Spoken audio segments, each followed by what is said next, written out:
comment session. We're going to have a second public comment session later on. And I don't think our intention is to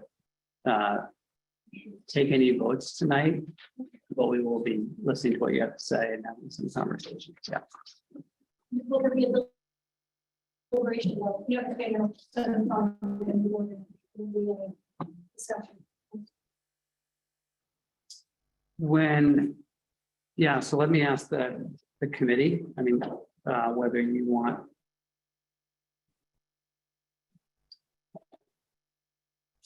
I'm sort of I'm thinking about your question, yeah. Let me ask, yeah, go ahead. In the past, you guys have gotten the information from us. You guys have asked questions for us to unpack with the school board, come back next week, but you guys will have questions. You need to dissect what we submitted to you guys. And then you guys have given us questions, we brought it back, and then we deliberated and we did a soft vote or something like that. What we've done in the past. Yeah. But we could talk about what we have on the plate right now, but usually that's how we've done in the past. And we're having another meeting next week, right? Yeah. We are having another meeting next week, which is one I sort of anticipating. This is why I was sort of pausing on your questions. Is that I was anticipating that the budget committee would be doing a lot of this deliberation next week on the full suite of budgets that have been proposed, but also I think if members want to do some deliberating tonight, we will make time for that. I just want to say I appreciate the school district bringing to light certain parts of the budget that existed but weren't spelled out in prior years, like the facilities inspections and the extra supplies at Harold Martin and whatever else was identified. I think that should be continued as they move forward year to year, continue bringing it to our attention when something existed prior but wasn't necessarily detailed in budget. I'd agree with Victoria and add the food service. It's one that we've always had questions about. And to Norm's point, so thank you, I'm getting my head in the game of having shown up late. Are there questions that members of the committee have or clarifications that you, at this point, that you want to bring back to the school board? You know, it's always been our goal. Whatever question you guys have, we do our best to deliberate. That's why it's important to have these discussions, so you guys feel comfortable with the number that's presented from the school district. The questions or concerns or general feedback? Can we have that discussion after we get the public? We can. Okay, let's open up the public comment session. Take care. Thank you. Evening, Lauren Clement, 86 Maple Street. I had a couple of questions of the changes, and I apologize if I missed them while I was trying to go through the huge packet that we just had. Last week at the school board meeting, we got a similar document. I don't know if we can still pull this up. On the left-hand column, transportation was listed on our original handout for $82,484 as a major expense increase. And then it's no longer on there. So that seemed odd. In my notes, when they were going over the maintenance trust, the 275,000 that local tax impact, I had written in 33 cents. I believe that's what was said at school board meeting. It's listed as 35 cents. That could be correct. I may have transposed a number, but 2 cents on the thousands significant. So I just was hoping that was accurate. The operating increase across the departments, the 180 that's listed there at 0.77%. 2 weeks ago at school board was 290,833. And now it's down a significant amount. And I was curious if we could get a little insight on what got chopped out of that budget. And then the third question was the other slide that was up there. that in the packet? I was trying to thumb through it to find what you were describing, that other slide that's up there, and I still couldn't get to It'll it. be on our website under. our- Okay, so it's not in here. Okay. Yep, so those were my questions. Thank you. Thank you. So you got changes in the transportation budget from previous school board meeting, changes in the operating increases and the full tax rate impact. So I didn't do that sheet. It's going to turn over to our chair on the finance committee. That's okay with you to answer that question? Maybe you can. It's by all means. Michelle, are you? Hi, I'm here. Can you speak to the busing, please? So that amount was prior to us reducing a route, as well as in prior documents, we had the special ed transportation included in special ed increases, whereas when I do it, because transportation is all in one function, it comes out looking differently. I can understand where it might be confusing with that, but that's what that part is. And I think I don't know if you came in after Rob was talking or not, but Rob talked about that some of the things were like HEA or Hess, and then the numbers when we actually had it all encompassed was everything related to certain things. So unfortunately, I just didn't have the time to verify that information before it went that meeting. More specifically, as Rob alluded to, what we snapshotted last week to the board, once Michelle finalizes, once the board says that's the number, we pull special ed transportation into the transportation line as a whole, because it's easier to digest as the public rather than saying, no, there's special ed transportation over here, there's regular transportation over here, same with salaries. No, there's salaries over here. So that's what Rob did, is he really made a concise effort to try and pull it into more digestible. What was the second question you'd like us to answer? So one thing I It was think I on heard the, him say, the 275,000. So if people look at page 4 of the budget bulletin, because this will give everybody the ability to, in theory, double check, right? So if you look at the bottom of the page, it talks about valuation, 790,826,000. So what you do is you take 275,000 and you divide it by 790,826. And that's the cost of that article, which it comes out to 0.347. So it rounds up to 35 cents.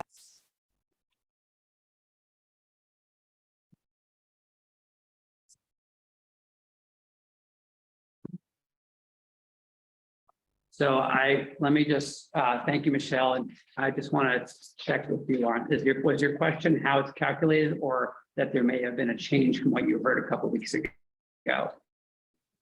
The initial number might have been a rough estimate. Okay, Just you're good. charted it and that you clarified how much it's. That's fine. I just wanted to make, I wasn't challenging and I just wanted to make sure we had that number. So it Thanks. sounds like we do.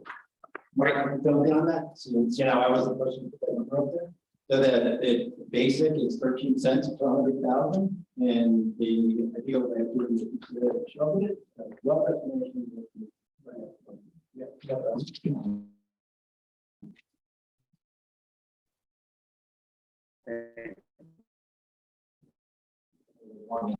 One eighty is different, right? Yeah, operating increase. Increase went from 298.33 down to 180. Because our initial, when Rob and I were evaluating, right, Michelle, I mentioned, some of what we thought was operating was. You hear me? That's small period.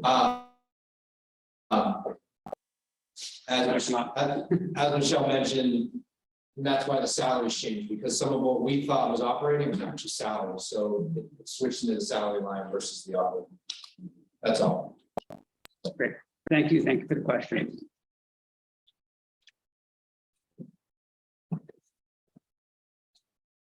Good evening, everyone. Dave Feller. I'm going to try to turn here because I'm having a hard time hearing people when they're talking this direction, but I have a comment and then a couple questions. Comment is pretty much every year, the difference in the budget, the increase in the budget is salaries and benefits. Period. It's $1.4 million of $1.8 million roughly in income. The increase salaries are determined by the contracts. I don't want to ever say we don't have control of that, but this year we don't have control of that. Benefits are a whole nother scenario. So health insurance, we talk about every year, every single year. Yet every contract negotiation, we put in the contract the exact plan that's required to be met, which leaves the negotiation power of controlling your costs at absolutely zero. Because the vendor controls everything. I urge you to put in what the plan has to cover, but do not specify the carrier and the plan in the contract. Or we're going to talk about this for the next 20 years, or someone will. I might not be here. We hope no. The second thing is retirement. Next thing, and I understand state funding, we don't have a lot, but I have two questions there. Number one, I'd like to know what is the percentage cost of retirement of payroll? Total cost, what we pay for retirement divided by our payroll. I'd like to have an idea of what that is. And also I'd like to know, recently did a little research and whatnot on the early retirement benefit. As I understand, that's a discretionary thing that can be approved or not approved by, I guess it's the board or whatever.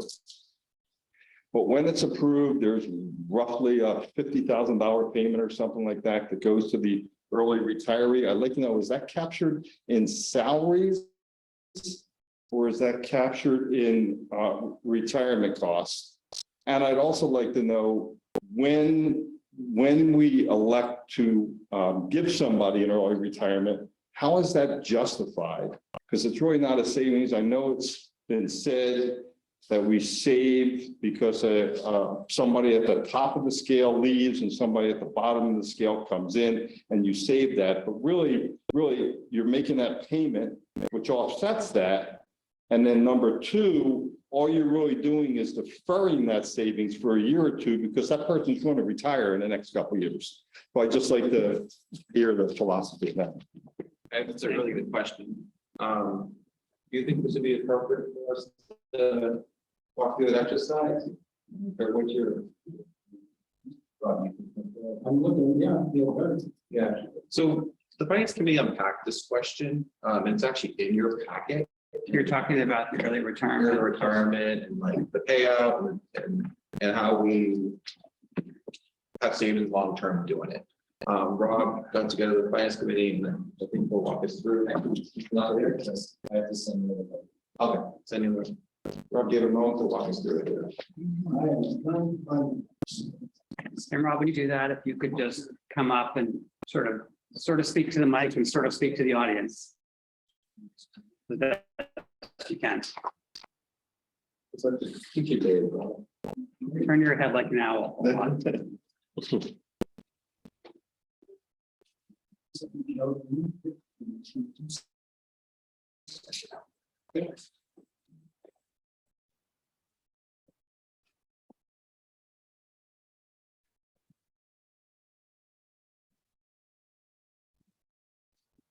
So we've been thinking about this because this is something that essentially, when I decided to run for school board, talked with Chief Chamberlain about that if we hire properly, we should be able to offset some of our costs. And we've been playing with this for a while, but recently really put some numbers to it. And I'll share this with oh boy. Neil's in there now, putting it in. Okay. Maybe I'm going to wait for that and just walk it through. So he'll be able to put it up. Not right now. Okay. Okay. So I think when you think about it annually or even looking out 2 years, it doesn't work. right? $47,000, which is what the payout is if you're at 55. But you really need to take a longitudinal view of that. So we projected out 10 years. And we essentially tried to capture if that person didn't leave at 55, but stayed till 65, which is very possible. And what are our FICA costs and what are our New Hampshire retirement system contribution costs versus hiring somebody at BA5 versus MA5. So bachelor's, 5 years experience, which is sort of like the golden ticket. We're looking for somebody relatively new, but it was taught somewhere, and what those costs would be, or perhaps somebody who's got a master's degree with 5 years of experience. And what the differences are, and hopefully this will be up. But really, when we looked at it, the numbers that stick in my head was the savings per year range between $13,000 and $22,000 savings over a 10-year span. So there is a savings to the school districts in terms of mitigating their salary costs, and hopefully this will come up. Just give it a second. Yeah. As that's coming up, Rob, can I just answer a couple of the other questions? What? So the $47,000, like Rob just explained, that is a salary line. I think that was one question, was it in salary or retirement? So that's a salary line. The other question is, what do we pay? So an example of what is in next year's budget proposed to be paid to New Hampshire retirement is $1,888,686. Now, not all of our employees are eligible for New Hampshire retirement, but if they are, teachers or people in that category, we pay 19.64% of their wage, and employees is 13.53%. Thank you, Michelle. You're welcome. And we budget for 3 every year, correct? Yes, as far as early retirement, we budget for 3, because that's what the contract says is up to 3. Yep. Thank you. If the board, last year, the board opened it up again, once people put in for it, we did have some. So, like Rob alluded to, more people take it, we have savings long-term, in which people did do that. So what we'll show you here is how that works out long-term. Maybe. Oh, yeah, sorry.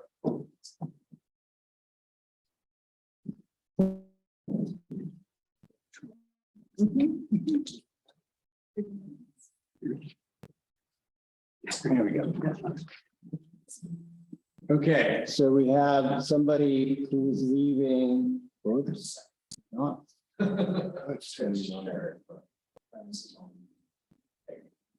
right. So on the left-hand column, you've got somebody who has, let me get my numbers. I think you gotta slide it over that way. Yeah, there we go. So this is the person who's going to retire at 55 and is at the top of the scale, 25 years in. So they're getting their salary. And now understand, we don't know what future contracts are going to be. So we can't really project beyond the 82. So we just use the current top of the scale. And then they get a longevity benefit. And then next to that is our FICA costs for that employee and also our retirement contributions to the retirement system. So you can see if that person would stay for the next 10 years, what our costs would be in total for all of those things, $1,079,281.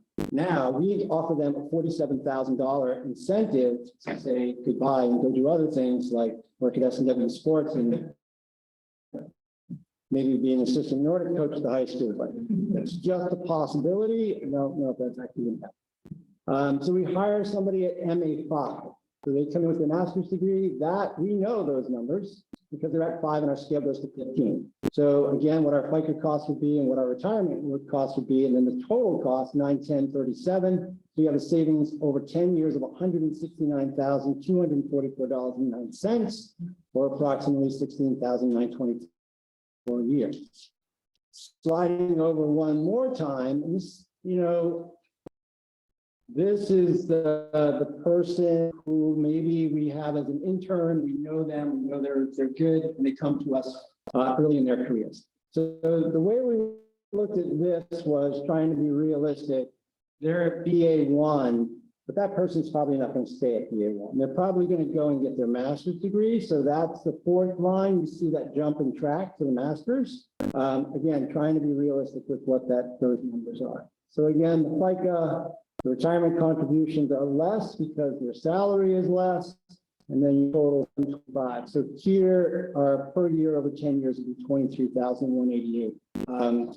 So I think that if we think about our hiring practices in a way that maximizes bringing in the best possible teachers at places where they are in their career, yes, we can mitigate our rising costs for salaries. That's my view as a board person, as somebody who sits in the finance committee.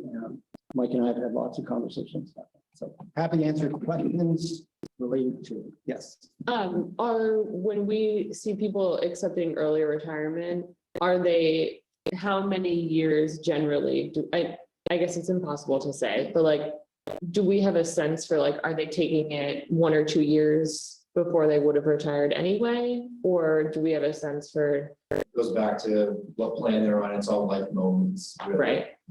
We have people that work through the whole work that are still working, they won't get that benefit. They just continue to. And if you look at the contract, that incentive declines each year you wait. Okay. So at 55, it's 47, then it goes to 45, 43, and then it drops off more precipitously Okay. as you go. So we're not having people at 64 getting a 47. No, you're getting two. Hopefully. So this cycle that we get declines as they get closer. Yeah. If they stick around longer, they get less. So you're showing us from from an investment perspective, you're looking at a 2 to 3 year payback with a number that we're budgeting. Yeah, you can see we subtracted the $47,000 cost on each of those examples. But again, I think it's really important that you amortize this out over a span of years, and it's more than typical for somebody to stay in our school district for 10 years. It's rare that people leave. And that 47 is if they're leaving at 55. Okay. And that would go back to percentage of when people work at ski shops at 55 or when they teach for a couple. And I mean, I don't know what I'm just thinking historically of people, whether they go at 55 or 50, there's sort of a range there between that 55 and 62. And there's also, in terms of the pecking order, how long you've been in Hopkinton. So if somebody has more years of service, they're going to be ahead of that. There's a lot of variables. How long can someone stay? You mean like 70? Are you looking for a job, Don? I'd be on that. There is no limitation or how long. I hope that answers. Well, Yeah. Oh, go ahead, Debbie. So Rob, if a teacher is offered the stipend to, retire early, in the long run, as a district, we save money because they have a lesser payout because they're at the 55 versus going all the way to the 65 or 62, 65. But what if they choose to wait? Then because, it pays for them to wait until a certain age to start the collecting, if they can do that. So let's separate collecting from the New Hampshire retirement system versus the incentive given by the school district. Those are two different things. Okay. And that is completely up to the person as to whether or not they decide to draw on their New Hampshire retirement system or wait. So those are separate things. Okay. We're really talking about the incentive starting at $47,000 and then moving down, and the offsets of, I think the fairest thing would say, the MA5 is probably the middle of the road place to look in terms of what's most commonly. So we're really offering that in the long run, we're offering that to assist in higher paid teachers leaving, so we can bring in the more. That's the main purpose. That is the main purpose. Okay. And that's a common practice. Okay. And at key point, you have to qualify, you have to have worked here for 10 years. Okay. It's not 1 year and you qualify. Thank you. I believe at our last meeting, we talked about health insurance costs playing into this also. And I have the concern, well, if somebody's 55 or older, retiring, they're probably either single or they're a couple. And a new teacher coming in a couple of years may well have a family policy. How do those costs play into this? And if somebody takes early retirement, will the school district continue providing health insurance for them till 65 or some other age? So this is more of a minor question, but I will answer it as a board member. Whether somebody is single, family, couple, and those are not necessarily things that we account for, nor would we account for. You know, just simply that in basic terms, in terms of somebody leaving and choosing to stay, they can opt in to our, remember, New Hampshire retirement no longer offers a health plan. So they can buy into our plan. So in terms of our GMR, in terms of cost and use, it really wouldn't make that much difference. It's not just about the plan that impacts our costs. It's about how much we use our plans. So somebody coming in who's young and 27 and uses very little health insurance didn't have a big impact. Me leaving at 56 and maybe using a lot would have a greater impact. Somebody who stays on through 65, 75 could have even a greater impact with usage. Does that make sense? Or I'm not sure I understood. For somebody who's taking the early retirement, do they have the option to continue on healthcare costs?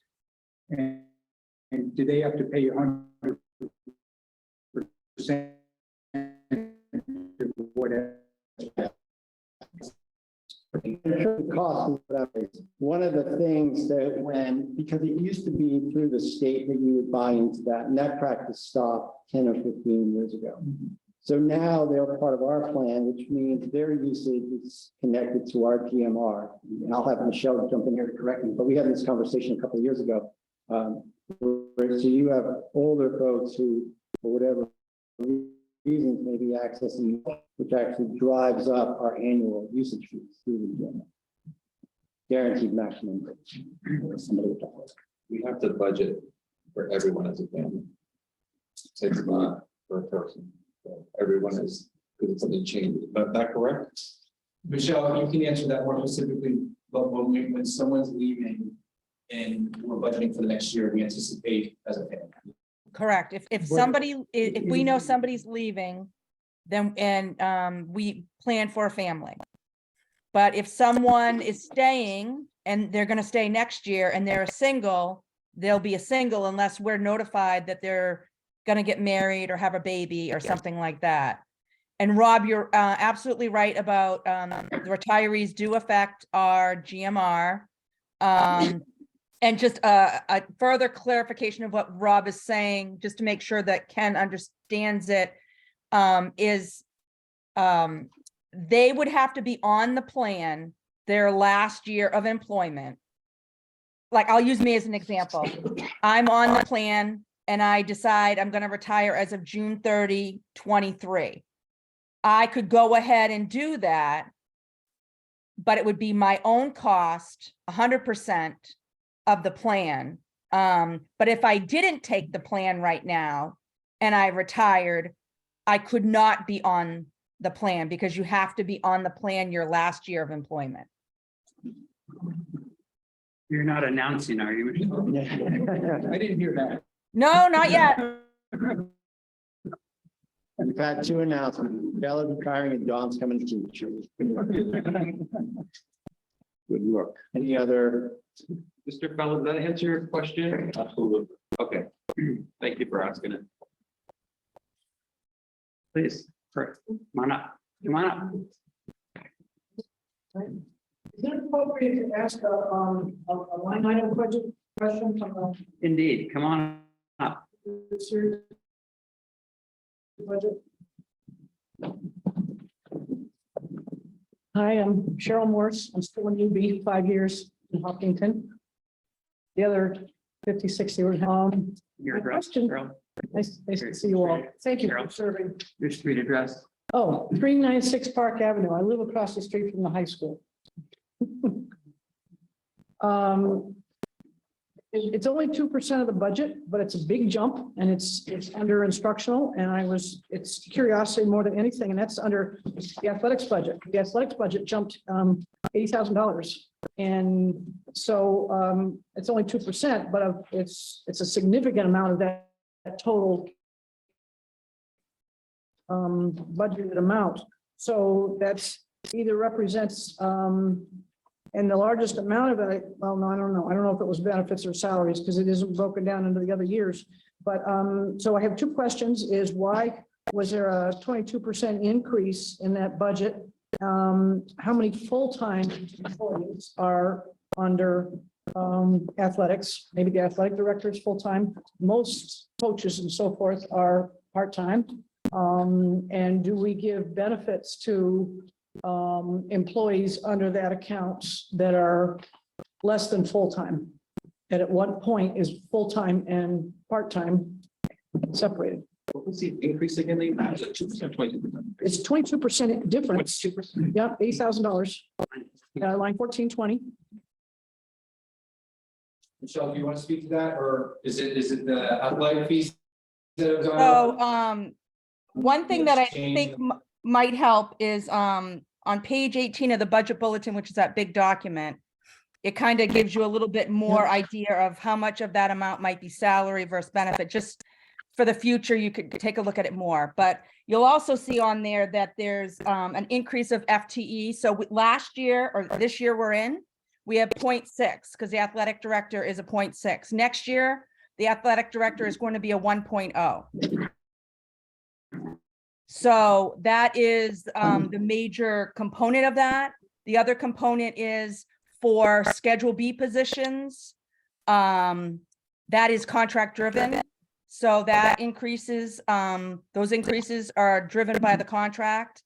Refs, we have to pay more for our refs, like unfortunately everything else, groceries, you know, you name it, with inflation, it's caused things to go up. And fees that are associated with rental places that we have to do. But I think you'll be able to see it a lot clearer on page 18. And I hope that answered it. And the last thing is, no, coaches do not, if they're only a coach, they do not get any kind of benefit from us or the ability. The only way they could is if they're a full-time person, or if they were a part-time and it made it full-time somehow or over 30 hours, but we don't have those scenarios of someone part-time and having to give them benefits because they go over to the 30.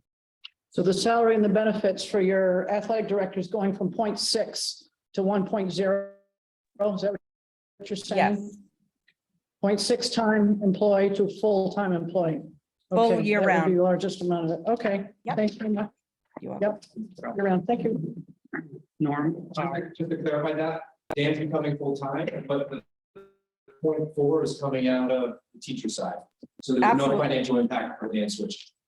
Okay. can you just maybe speak to the what's behind the change, that changed from 0.6 to full-time for the athletic director role, just so we and the members of the public understand? Yeah, so when I began last year, it was one of the tasks was an auditing of our service, how we deliver them. And I spoke to you about the director, because we won't go down that road again. But more importantly, when you have an athletic director who 0.6 of the day is teaching, that means, and you hear me say the same, that means 0.6 of the time he's not doing athletic director duties. So when you're evaluating the position and you're trying to maximize your role, you're talking about a human that also has to attend evening activities. So now if it's a teaching day, their day actually equates to almost 18 hours sometimes, depending on when the stuff wraps up or where that person's traveling. I actually approached him last year and asked him if he would like to switch to full-time, because I knew the benefit or what we would get out of it as a district. And he wasn't ready to give up teaching. So this year I approached him again and said, you know, as we work through this process, I think you'll find a better, you'll just feel better about your roles rather than living half in both worlds. So I was able to work with him and with the realignment of the curriculum that we talked about, we've gone through and going to the middle school model, all these things lined up to where we could remove his teaching responsibilities and know there's gonna be some curriculum changes, but essentially, we're taking the teacher portion of the pay that's already there. We're not adding, we're just transitioning. It's basically reclassifying, as we mentioned before, with the teachers. Thank you very much. Super helpful. Come on up.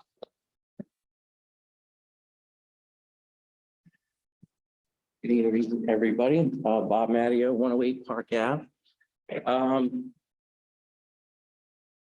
So the way I understand this, if this goes to vote now, there'll be two articles, one for the budget and one for a separate voting item for the maintenance trust. So it'll be however it's worded as two articles. Okay. I was thinking about that. And I was thinking about actually the next 2 years, and it really doesn't have to be anything that would be warrant article, whether it's separate or operating aside. Is, you know, the school board, I don't, and you may have worked on this or not already, seeing any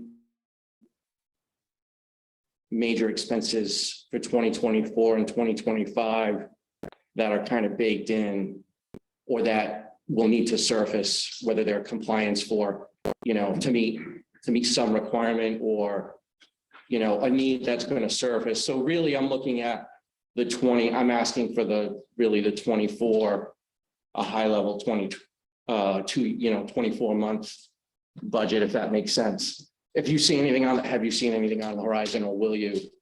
You speaking facilities directly? School, you know, in general. So, and obviously I'm talking major things, major items that, you know, will come up. So in my, you know, own, you know, I have my 12-month and my 24 and a 36 up to 60. I have major increases that could almost double mine in 36 months. So that's kind of what I'm asking is, what do you see on the horizon for 2024? I'm gonna take a stab first. So we know in the next couple of years, we're gonna have to go back to negotiation, right? So that's something that, and I think next year, that's something that's gonna start a process that we're gonna have to do for HEA and for HES. So those are two things we're gonna think about when we're trying to evaluate our budget. We know every other year, we have to budget for retirement, because in every other year, the state doesn't give much. This year they give us a little bit, which was great. So we know those are specific things that are gonna occur. Now, I'm not sure if you're here at the beginning of the meeting. Next week, Jim is doing a presentation of this to the school board of a whole new CIP plan, which I'm excited to see. In that, it will show us exactly what we need to potentially put into our maintenance trust in order to maintain our schools and its grounds. That's my take, but I'm happy to give it to you, Mike. Yeah, and I think next week, the CIP revision is coming out, so I'm going to give you the 9-year forecast. So that's why I asked just facility specific. That will show that long-term plan. HEA is next year, beginning the negotiation. HES is next year, and then the following year. So those would be those big ticket.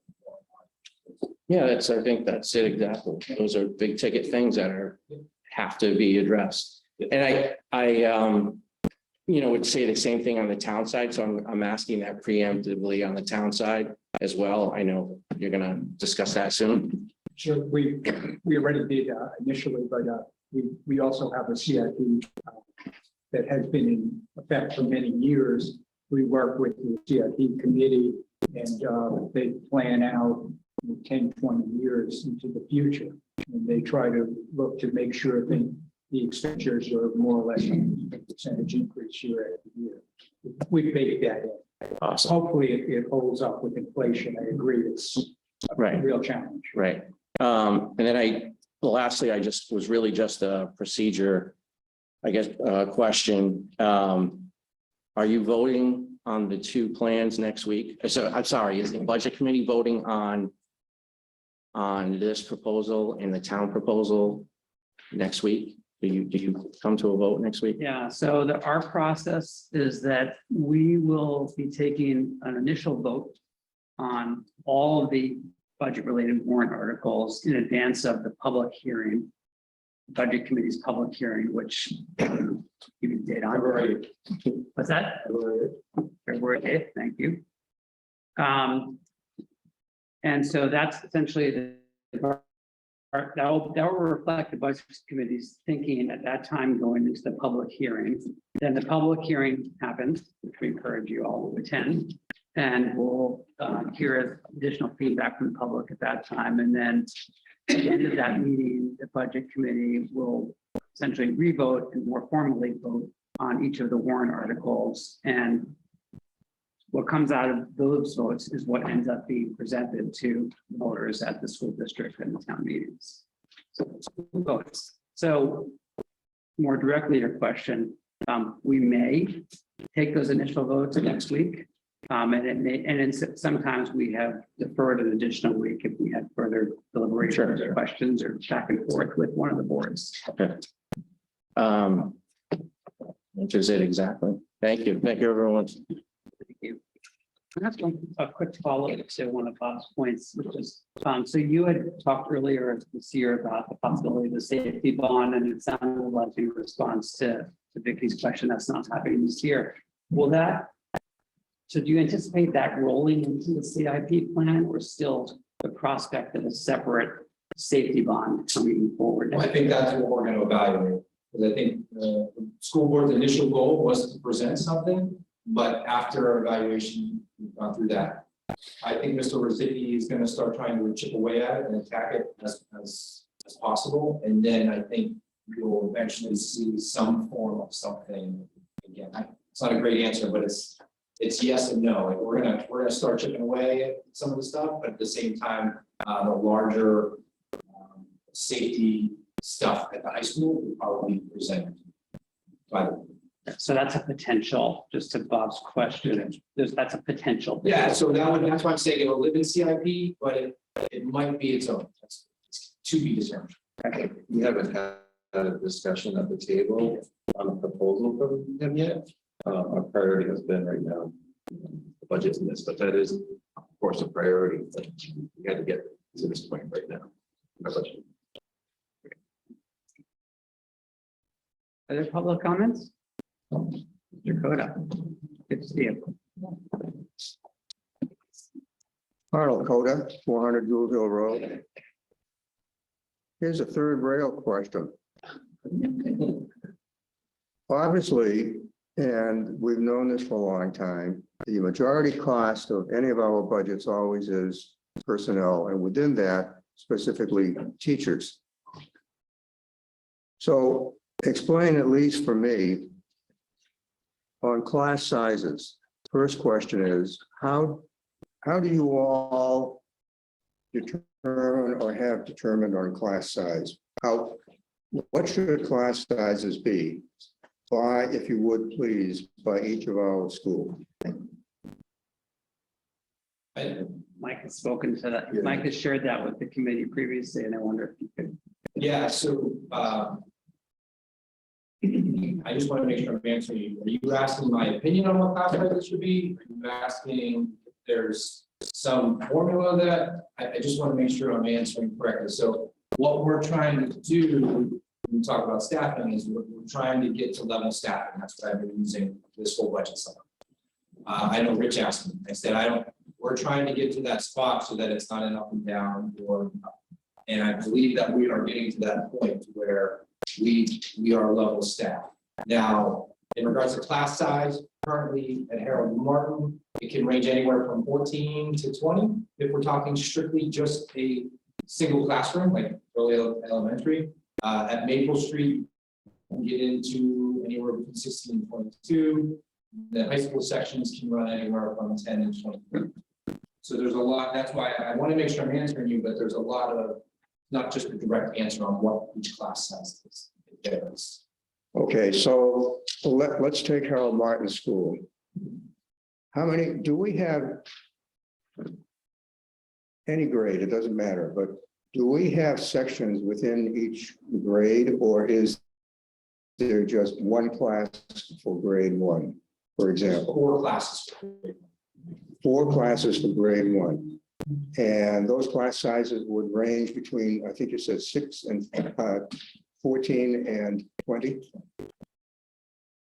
Now, I'm not asking your opinion necessarily, but how is 14 the range of 14 to 20 developed for us here in Hopkinton? It has to do with, special ed and services, and then our aides and how they can help support kids, so we might have to place 3 kids in one classroom, do an IEP, so that class size will be bigger, which would impact the other one being smaller. There's a lot of variables. Right now, it's essentially, if you want to do easy math, you take whatever the number of students are and divide it by 4. That's the starting point, and then you shift students based on needs, possibility. Would it be possible to eliminate one of those classes within grade 1 and incorporate this, however many students there are in that one, into the remaining classes, and possibly then eliminate a teacher and however many aides? I'll use the word possible. Yeah, sure, it's possible. And I think there's more of an evaluative process than just, if the bottom line is to eliminate financial impacts, we're talking about human capital. So we're going to eliminate human capital by what you just mentioned. I think it would vary depending on our students. In each cohort or grouping of students needs different things. So we'll just use your example. We're going to eliminate first grade, but they're going to become second graders next year, and their needs are going to transition up. So that would then create movement in the building on which teachers go where. All right. So out of what you have told me, let me ask this question. Has the board, including you, discussed any of this? Yes. And what's your conclusion? Right now, we feel really great with our staffing, specifically to the strategic plan that we created last year. And what we're trying to achieve over those next 5 years. But the board is under an evaluative piece on as we continue to shrink our surplus, on where we're going to, last week at the board discussion, if the revenue of the state's going to bounce around or our Article 10 is going to come down and our expenses aren't going to change, we really have to evaluate our expense side. And as you split off with, it's salary and benefits. So that's going to make us have an evaluative piece on our salaries and benefits moving forward. Okay, thank you. Now, one of the terms you used in responding to me is we have reached level staffing. What does that mean within the educational industry? Yeah, so I had mentioned throughout this process that I've only been here a year and a half. I'm sorry. It's all right. And so I've said that other districts, I could tell you that have been overstaffed, and I don't feel that Hopkinton's overstaffed. I felt that we are appropriately staffed, and I've been using the word level, meaning I had approached our board and other boards in regards to some of our other services that weren't full-time, they were going 4.6. And I explained how some of our special ed students weren't receiving, or they were receiving, but at a cost of scheduling. So we're trying to level those so that we can provide better services, but have a better schedule for our adults rather than trying to squeeze it in the short time they are. So when I talk about level, it's not classroom teacher, it's more about all the other things that are going on in the district. Okay.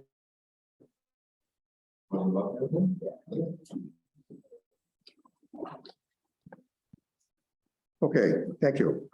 Now, another question, different area on transportation, just not special transportation, special student transportation, but regular transportation. What is the rule or the requirement within New Hampshire with respect to within what distance must we transport students? So I'm going to go the other way to catch up on what we did. So we've had, that was one of the things my board asked me to look into, and we're going to be eliminating a bus route next year. So we're cutting a bus route. So kind of answers your questions. Working with the bus company, we were able to consolidate the bus routes because ridership's down since the pandemic. So that way we were able to eliminate, I think, Michelle, the number is around 80, 71, 79, 81. Yeah, 87, something like that. Yep. So that's that board, our board found that savings this year moving forward. Okay, well, then you've answered all of the other questions I had on that particular area. So I do have other, I'm going to wait because they may come up in board discussion or by somebody else. Okay, Thank you. Nice to meet you. Thank you, Mr. Crowder.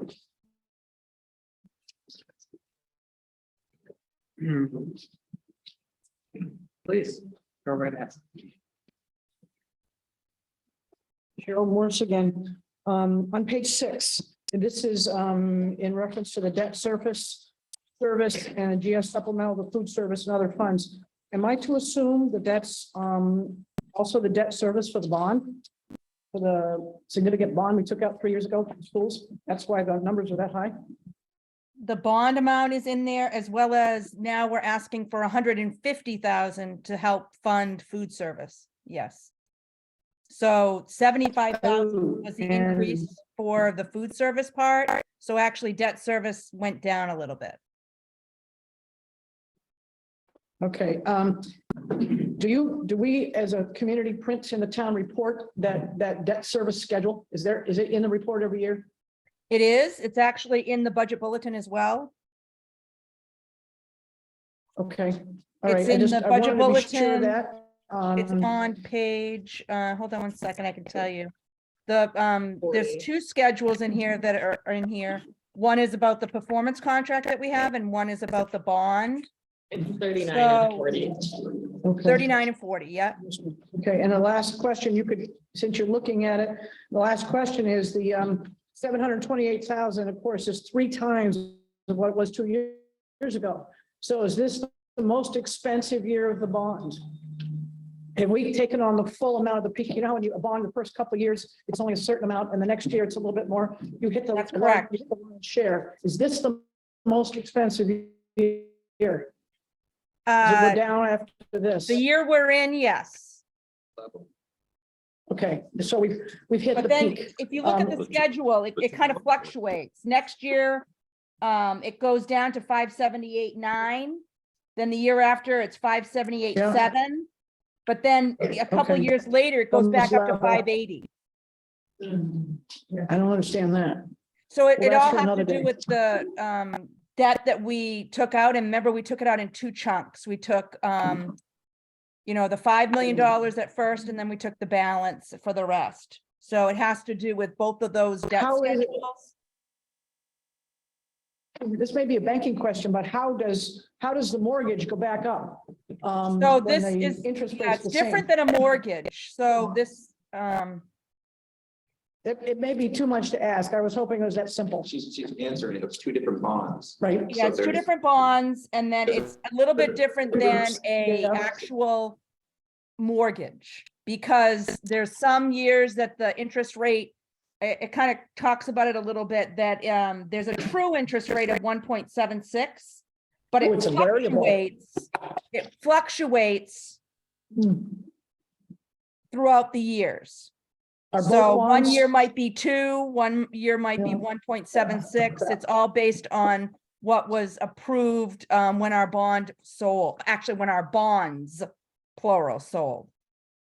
I guess I didn't realize as a taxpayer they were variable. I assumed that what they sold at in the beginning was where it would stay, similar to No, a no, fixed mortgage. It's exactly how it was sold is how it stays. But I'm sorry, I'm not doing a good job explaining it. How it was sold was a variable. Yes, And yes, so right. that's- Understood. That's my misunderstanding. Well, thank you. At least I'm glad to know. This is really important PR when we're hitting the biggest years of the bonds. It's having served on a board.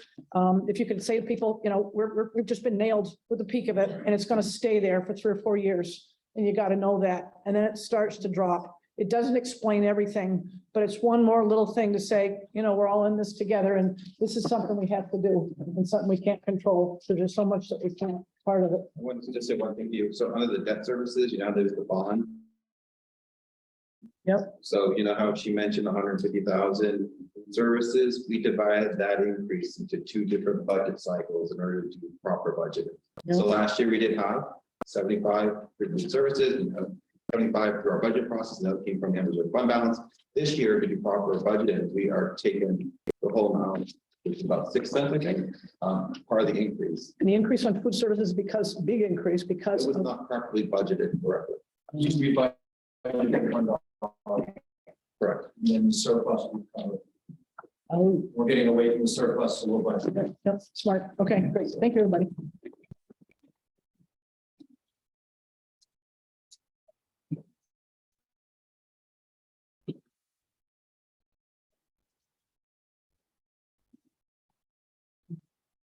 Hello, Jill Lambert, 305 Galvin Hill Road.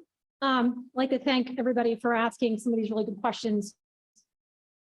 The details I think really important, and I recognize that we are in a very unique circumstance. Unique stuff to create a hard circumstance, rock in a hard place, if you will. Though I think we have to address the elephant in the room. I think you all know by now, I've been at school board meetings, and my biggest concern are for the families that live in this town that are struggling already. We know they're struggling. I mean, we don't have to go very far from the media to know that there's an egg issue and there's a fuel issue. And we all are experiencing that together, I think, as this group of people in town trying to manage this town.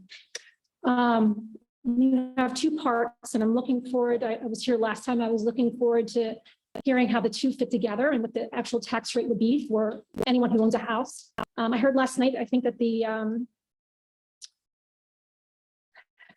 the sustainable house, and that's not the right word, was 317,000. So if you use that being an affordable house, that, and you multiply it by the tax rate, that person, assuming they're gonna pay the extra amount. I can't remember what it was, but I think it was something like an extra $600 or $700, and that's just for the school board.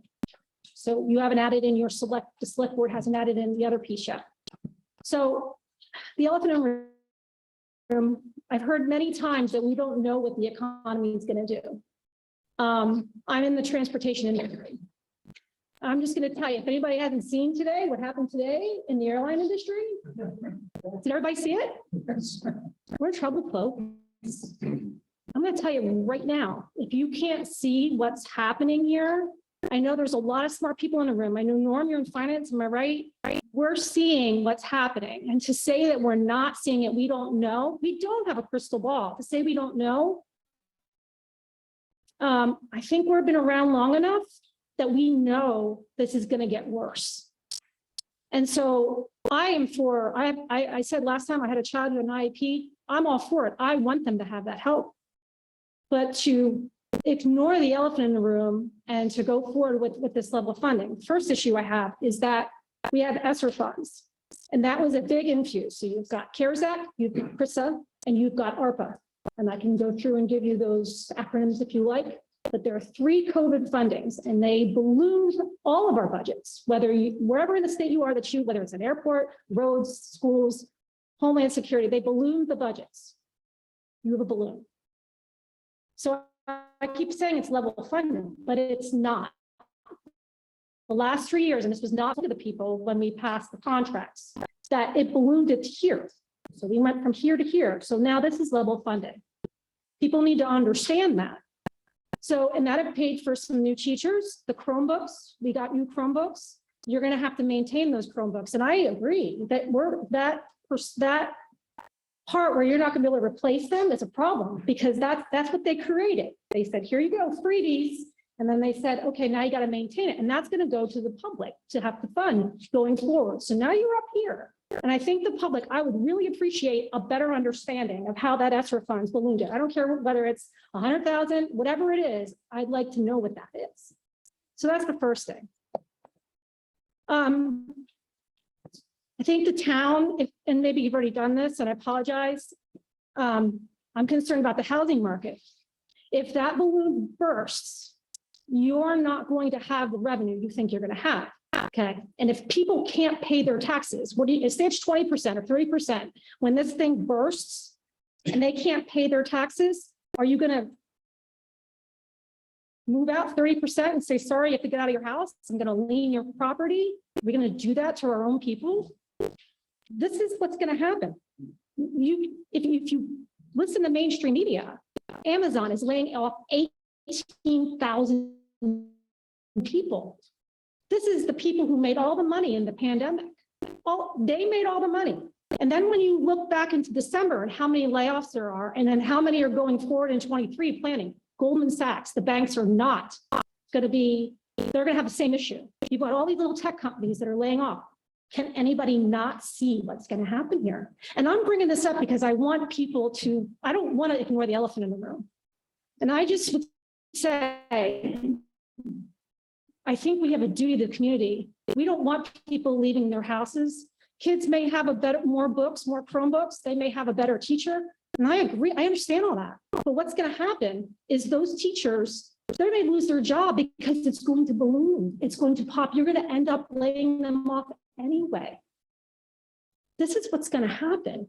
And if you can't see it, if today was not an eye-opener to what happened in the airline industry, if you understand the impact just for today, when all those planes stopped moving, and I'm going to tell you, I think it's going to happen again. I'm not even sure I'm out of it yet, because when I left work today, it was still stopped. A lot of the planes weren't flying.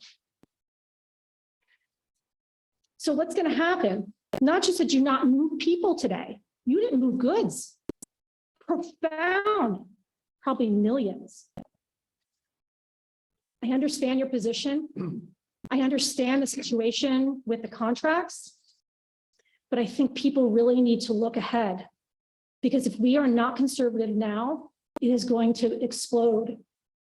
And I'm not an expert in banking. I'm not an expert in real estate, but somebody is in this town. We have an exorbitant amount of talent. I ask that you look at that. I ask that you look at that. So I do appreciate all the parts and pieces. They're important, but I guess I'm just going to leave it there. I mean, you're looking at Homeland Security. We brought that up. That's 1.7 to 2.5 million that you're being asked now to fix. When we had our children sitting outside in a tent for a whole year on Park Ave. Now we're having to fix all. What are we doing? What are we doing? We're spending all this time and energy, and we're just chasing our tail. But that they're going to expect that you're going to try to fix that, which is going to be more money. And I just think if this budget, if you pass this budget and people either fully understand it or they don't, it's going to be the next budget. And I know the board is concerned about that. I can't speak for them, but I can see it on their faces. We know that if you are able to fund it this year, what's going to happen next year? Because that balloon is going to burst one way or the other, no matter which, whether it's property, whether it's the ESSER funds bloat, whether it's fuel. The reserves at its lowest it's ever been in a very long, long time. Probably I was a teenager. And so you're paying $3.30 or 40 cents, whatever it is. What happens when that and OPEC isn't giving any more to us? What's going to happen when that bursts? You're going to have a $10, $8 fuel bill. Just put gas in your car. That's going to relate all the way back through whether you're buying pens and pencils, paying for teachers, any of this is all going to blow up. So I'll leave it at that. Thank you. Thank you. I just want to counter on one thing. So in all our budgeting process in the last 2 years with ESSER, it has been discussed in public multiple times how we're allocating those resources in our budget. I would like it. Thank you. In public, we discuss how those are going to be used. And then we've discussed that ESSER will be covering certain positions in this budget and how, for example, one of the middle school positions, we are having that part of the budget process. 2, on our website, we have a spreadsheet which shares with the community how the ESSER funds have been used. So anyone can go on there and they can see when the board approved ESSER funds taken out and how they're allocated. So there's no smoke and mirrors here. It's clear out there that how we were allocated, it's been discussed in public. Is there anything else to add to that? Yeah. So I just wanted to make that clear. And go ahead, Rich. I just have a question. Sure. Well, the numbers that we've been presented tonight is 24,892,680, a $1.8 million increase, or $2.18 per thousand. What number would you like to see? That's the decision that we have to come up with. I understand that. And as I What said, sort of a cut would you like to see? I don't think there should be any increase. Because you have already, again, with the ESSER funds, you have already increased it. You've already had that increase, so now you're trying to maintain that increase. And I think that that's not very well understood. Just so I'm clear, you want to see a $1.8 million cut? I don't know how you're going to sustain it as it sits right now. Okay. I mean, if you have any one of those things I mentioned happen, you're going to end up laying off anyway. Potentially. I mean, it's going to be. And my fear is even bigger than that, is that what happens if you set it and then you have families that can't pay those taxes? Because they're trying to put food on the table, or they're trying to, you know, put gas in their car to get to work. You're going to have a fallout of tax money anyway. So all I'm saying is that, where is the ceiling on this as far as how much people are going to be able to pay in Hopkinton for school? Where is the ceiling? I mean, it goes up. I know Norm had brought it up at the school board. Maybe there was a couple times where it came down, but maybe the town didn't repair roads. And I think that that's happened. I've heard that. So you try to offset things. At some point, there's going to be a ceiling on this, where people are not going to be able to pay. This year, I'm just going to interject just because I know you want to. I want to make sure there's opportunity for other people. And Sure. I think that point, I was just trying to answer the question. Clearly, yeah, So if I can just quickly finish. sure. Where the economy is right now, it's gonna hit a point where you've got an increase, and then you've got all these other, and I think it's ever been recession. I think we all remember that. I think it's looking worse than that. So I'm just throwing it out there. All I would say is that be very conservative, so that at least we can say we did that. Thank you. Thank you very much. I apologize, Norm. I didn't mean it.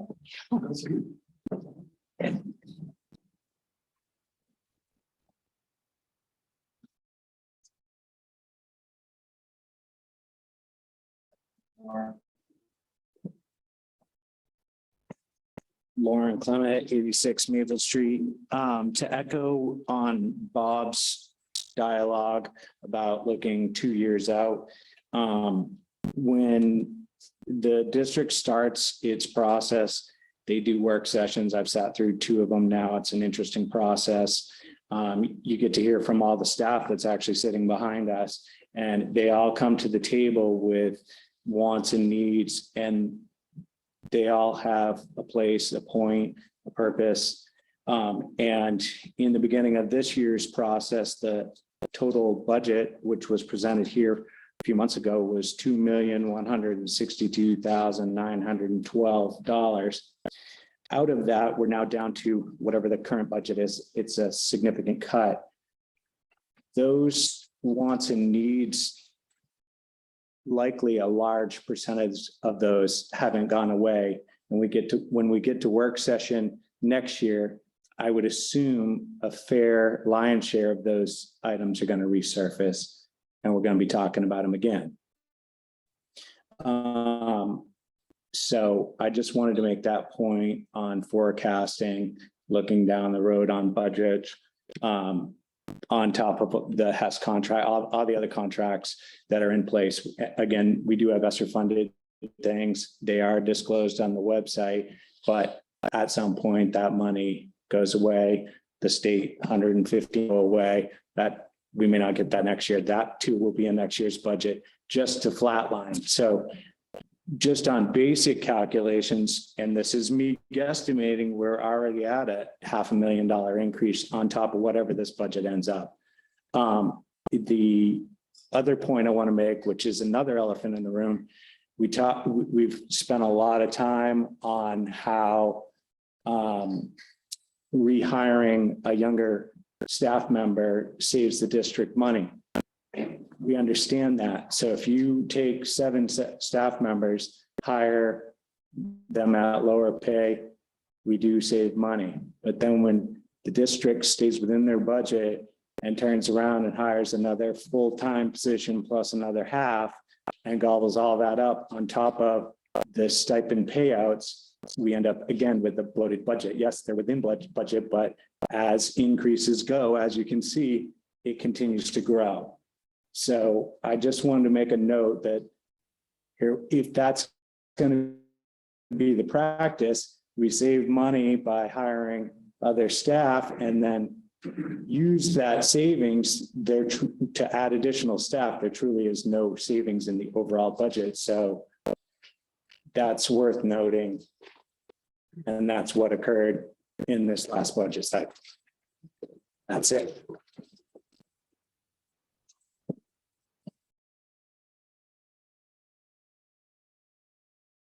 Any further comments? Questions? Close out the schools. I just want to thank Mr. Reserve for all of his years of teaching. He was probably the best lecturer I had, so I really appreciate all the years he put into the history department. Here. Sorry. Neil, is there anyone on the phone raising their hand? Don't think so, but if there's anybody who's calling in, who wants to make comments now, please raise your hand. Give it a few seconds here.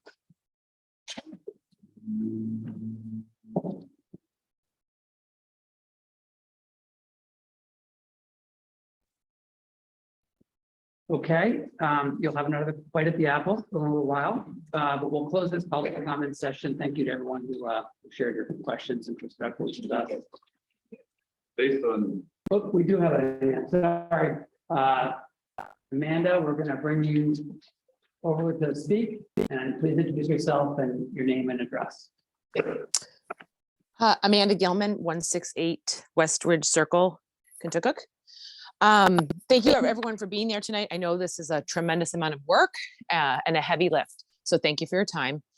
I have tremendous mixed emotions about this budget. I think all I really want to do is make a point here. What I see out of this budget is we have, and I don't have the numbers in front of me yet, but an obligatory increase because of the teacher's contract, which is a whole nother issue. I think we can do better on negotiating that next time. The teacher's contract and the high payment of the bond right now, we're at the peak years. So we have these obligatory increases that are going to continue for the foreseeable future, especially the bond. So I think Tricia LeBeau was saying about forecasting for the future and look ahead. It's dire for this district because what we're doing, and I kind of feel what Mr. Flynn has been doing this year has been, and these are my words, not anybody else's, making up for the mistakes of the past 12 years. I feel like what has been done is we're trying to bring our district back in line. And so there's been a tremendous shifting and a lot of changes in the school this year. I have a 7th grader and a 4th grader, and I've seen the changes firsthand, and they're changes for the better. They're changes that should have happened a long time ago. So those changes cost money. So that's where I'm conflicted. I'm very concerned for the future. And I would love to see no increase in the budget besides the obligatory increase, the contractual obligations. I think that's where my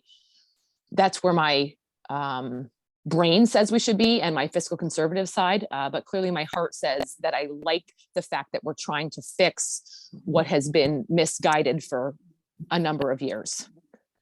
So really it was just a comment, and I thank you all for listening.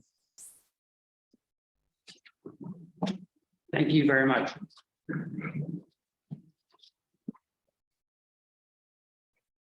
Okay. Any further comments? Rita, we're going to bring you over in just a second here. Okay, Rita, you're on.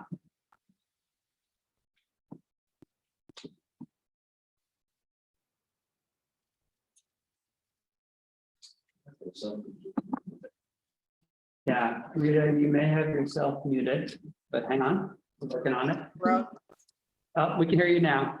you can hear, okay, good. This question was brought to my attention today.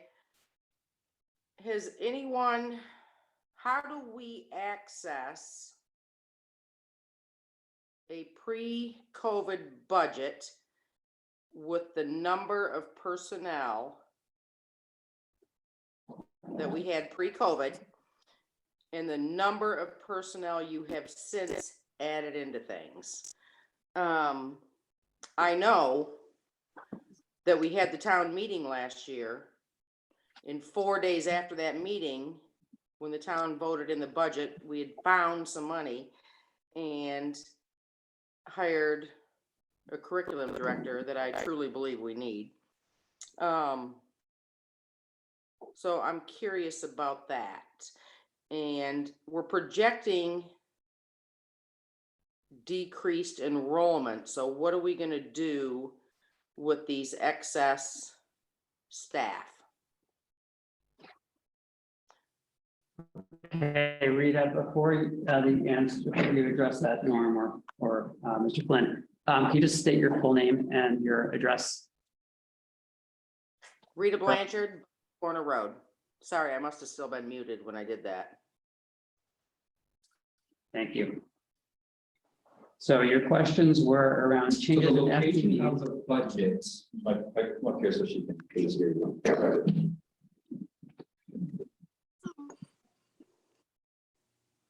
Rita, which year would you look for? Would you look for 1920 or 2021? Pre-COVID, so 18 and 19. How many staff did we have then? I'd have to, I don't have that, so I would have to, Michelle is, I'm So looking on what our we web. could do is, we look at the ESSER use document that we kind of talked about before, because in essence, that's what we've added related to COVID. So Okay. it was a teacher for 4th grade back a couple of years ago, which then it goes to 5th and 0.15 for the Maple Street School phys ed wellness teacher. And then 0.4 for Harold Martin's literacy. Now we're switching it to math next year. Okay, because this piqued my curiosity because I'm not sure if we were doing Zoom PE or anything like that. And I'm not sure if the kids were going to the library. So the other thing, I just want to make sure, so the decrease in enrollment is just a projection from NASDAQ that says 7 kids, which really, that's fluctuates between buildings. So 7 kids, that's not going to be able to really equate to a reduction of any kind. So I hope that might help. I don't know if you've had a chance to look at the budget bulletin, but there is a document in there that gives current populations, past populations, as well as a couple of years projected from NASDAQ. Okay. All right. I'm personally pushing for a hiring freeze in a zero increase budget, so that 500,000, we know, the community knows that can be better. That's my opinion. I haven't discussed it with anybody. So I just want to let you know that I'm with Trish Lambert. We got to look down the road. We can't be hiring and shuffling staff around. I know at the last school board meeting, the board broke to discuss layoffs. And honestly, in my 30+ years in this town, there's never been a layoff, ever. And I think it's not easy work, and that's why I didn't put my name on the ballot, but it's got to be addressed. And there's a couple people on the board know that it was addressed a few years ago, and I'm confident it can be addressed again. Rita, this is Mark. Can I just ask you a clarifying question? When you say no budget increase, do you mean, when you say no budget increase, do you mean no budget increase, the budget beyond what's already approved by the voters last year, being the contractual increases? I understand there's obligatory increases that have to be made, but on top of those, there's another 500K that's being asked of the community. Gotcha. Am I mistaken with that? defer to you on the numbers. I think that the question, or maybe this is just a number that you can give it, and if you gave it already earlier, I obviously missed most of your presentation, but what is the increase, the dollar increase in the budget above what is essentially contractually obligated increases that have been previously approved by the town? So what we have, so teacher's contract was 46 cents. No. And that one page that Rob gave out, oh, that's the number right there. All the I'm stuff. gonna interrupt, I'm gonna interrupt. Okay. This, I'm not talking about obligatory increases. That's all salaries. That's, as Rob mentioned, it's. Correct. Yeah. What's in there above the contracts and other obligations that we agreed to last March? What is the excess So- above those is what I'm asking. She's getting into, that's why it's not an answer. It looks like it's in the ballpark of 500. $500,000. Michelle, can you help? If you So- add the utilities and fuel, the facility, food service and the operating, you might get to close to 500. Yeah, and if you look at the FTEs, overall, going to next year, we're just changing by what? 0.4 for, we're increasing the psych at the high school. And then I think it's 0.03 in relations to, I'll give an example. If a 5-hour instructional assistant has to be 5.25 hours a day, because of student need, then that could change an FTE because that's under a 1.0. Just to give an example of how could that be a 0.03. So really, we're contractually obligated unless we're going to cut by reducing teachers or not provide IEPs, because a lot of non-union individuals have multi-year contracts as well. So we couldn't get out of those as well. So I'm having a hard time figuring out what it would be that we can't do without, number one, reducing class size, increasing class size by reducing teachers. 2, not following IEPs because we wouldn't hire based on what our needs are. Michelle, I'm not asking anybody to break the law. You have No, to- Rita, I know you're not. I'm just trying to put you in my head of trying to understand. I'm trying to understand what you're asking for, and I'm just giving you information to try to help. I absolutely know you're not trying to do that. I'm just trying to figure out how I can best answer it, and it's just not an easy answer, other than saying 0.4 is what we added for psych. What is psych right now? At the middle high school is a 0.6, but we added 0.4 out of the ESSER grant. So right now they're a 1.0, but next year's budget, we do not have that 0.4 coming out of the ESSER grant. Right, so all this ESSER money where we hired people, now it's time to pay the piper. Basically. What is the rationale, I think, from the board for the increase in salaries with the reduction of enrollment?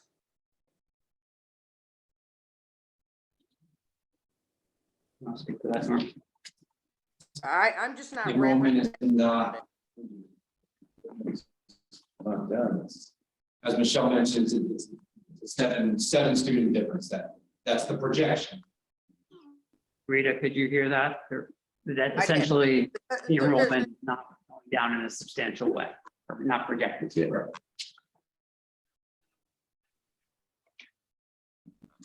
No, I did hear that.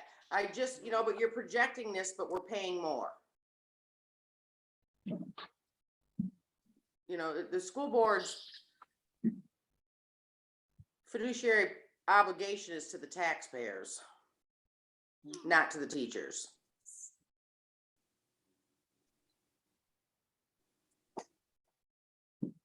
That's just something to think about. We've been down this road.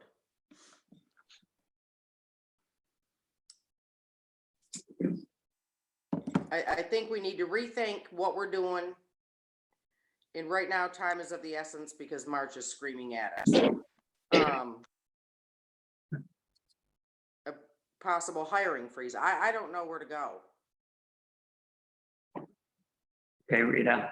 I guess that's my. Anything further for the committee to contemplate? For other questions for the district? That's it. Great, Thank you. thank you very much. Thank you. Any further public comment? I just asked you.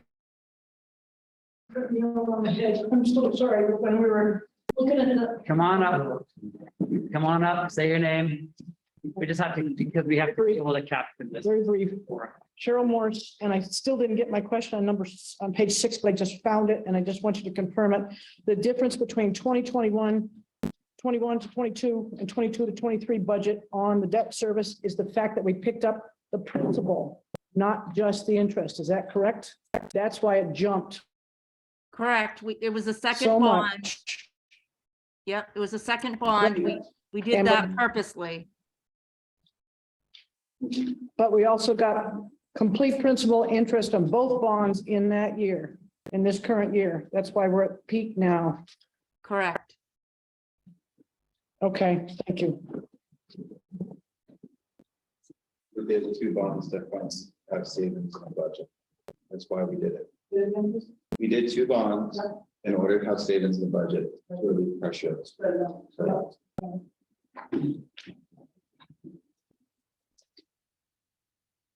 Okay, I'm gonna close the public comment session. Thanks, everyone, and again, we'll be around too. And Norm, I just want to invite you, if you've got any further input for the committee at this time, or anything else that you want to share or respond to the public, and then open up to the committee for questions and comments that you may have at this time around the school budget. I appreciate everyone's question. I think we answered it. I don't have anything here to go back to the board in response to anything I've heard tonight from the public. So, and if you're disagrees with that, please let me know. But I don't have anything from that. But no, I've given you everything that we have from the team, and I appreciate your patience. Mostly from the beginning of the process, our meetings were a little bit longer because we were bringing an updated process. But you know, someone said here tonight that, you know, we started at a specific tax rate and increase, and throughout this process of coming to the budget, we were able to show you the tough choices we had to make, and to get to the number we felt comfortable to put it to you. Great, thank you, Norm. Steve.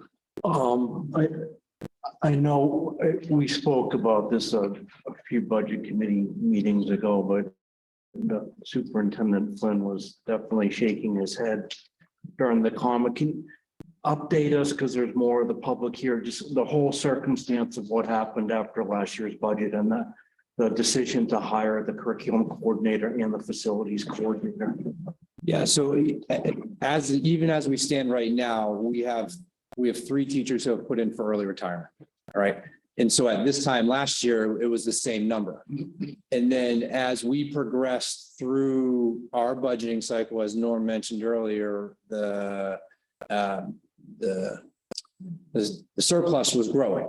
And so at that time, the board, along with Michelle, anticipated funds that would be available if we wanted to reopen early retirement.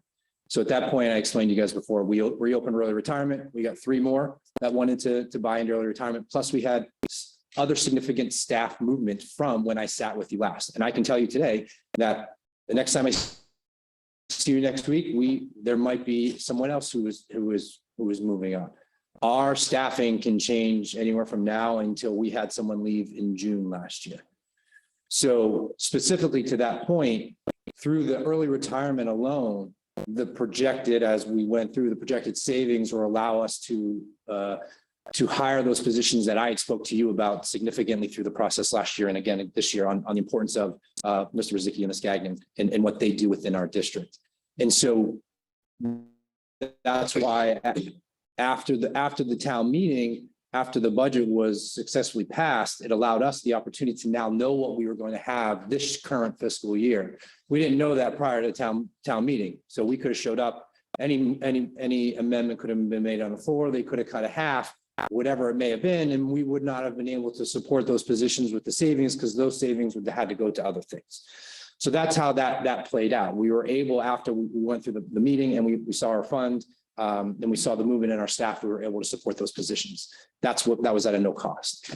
So does that help answer that? Yeah, and so from a member of the budget committee's perspective, what I'm concerned about is, and I think you've shared some examples for both positions where you feel in your professional opinion that making those hires will save the school district money short and long term. Yeah, we've already seen it. And I shared with that a couple of meetings ago, for sure.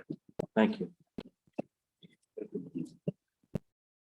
Don, I'm concerned with the total number that we're looking at, putting the town's addition to this, the increase right now it stands at, I think, $3.13 increase over last year's total tax rate. And while I'm the last person to probably think about putting a dent in any kind of CIP type approach, being on the CIP committee, I know how valuable it is to forecast what's going to happen in the future and try to fund for it. I think with the size of the budget and the squeeze of dollars total, I'm going to ask the question. The $275,000 that is earmarked to go into CIP, if we didn't do that, what would be the ramification? In other words, kick it down the road like we've done forever. What would be the ramification of that this year, in this year's budget? And if it's not significant in what I hear, I'm going to suggest that we drop that amount of money out of this year's budget forecast. Sure. Mr. Suzuki, you mind stepping up for a second? What I'd like to bring into the discussion that our board had last week. And our board had discussed that specific topic. And there was a lot of debate amongst our board, specifically to what it's exactly what you said. And so there was discussion, we're just not there yet on what we did last year. So last year, when we got to the floor, we made an amendment on the floor before the meeting had started because our surplus was great. And so we made an amendment to not withdraw from tax and to use the surplus to bring it down. They kicked that around last week. Michelle just doesn't feel comfortable yet projecting what the surplus could be, but they had discussed the possibility that if the surplus does grow, that their first objective would be to bring that 270 through surplus, not through raising taxes. So the amendment will be made on the floor. Just to give you perspective on what happened at the board meeting, but Jim can certainly speak to what the 250 is planned for. 275, sorry. Jim Rosicki, Facilities.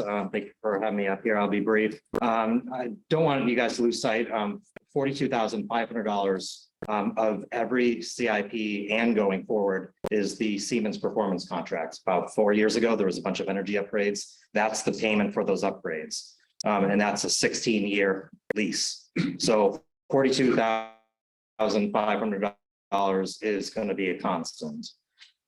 We do want to be fiscally conservative above and beyond.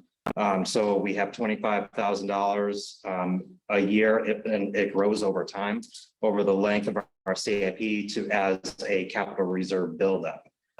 We have classroom furnishings that are failing around the school. So that's another thing that we're kicking the can down the road.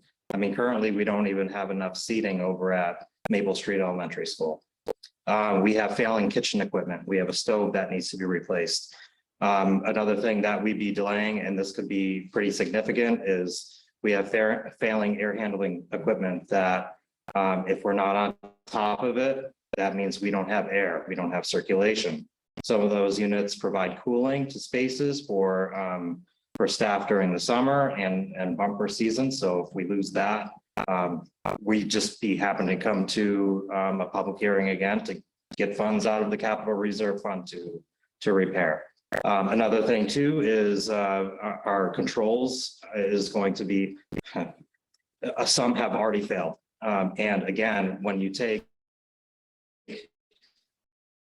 the risk or the energy costs that are coming to affect us, if we don't get those controls, so we're not overheating and burning energy or making the space and environment uncomfortable, that's what we want to take care of. So even the grander number, like even over the course of the time, there was a number thrown out of $329,000. I believe that with some proper planning and doing about 50 grand a year, we can get to the place where we need to be with HVAC controls.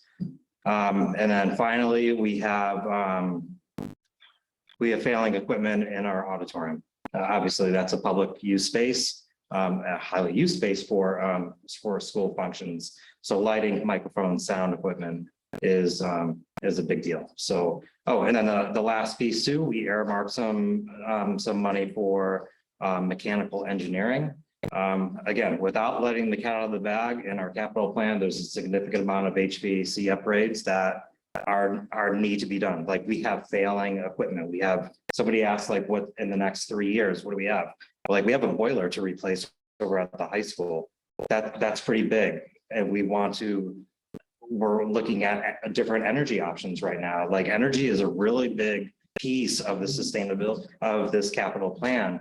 And if like there's grants out there, there's opportunities, and I've committed to the board and to Mr. Flynn and Michelle that I'm doing everything that I can to get these grants, and by having project ready information and engineering scopes, so I can apply for those federal grants so we can get money back. So, but I need the engineering first in order to be eligible for that. So that's a little sneak peek into CIP of what we'd be giving up out of that 275,000.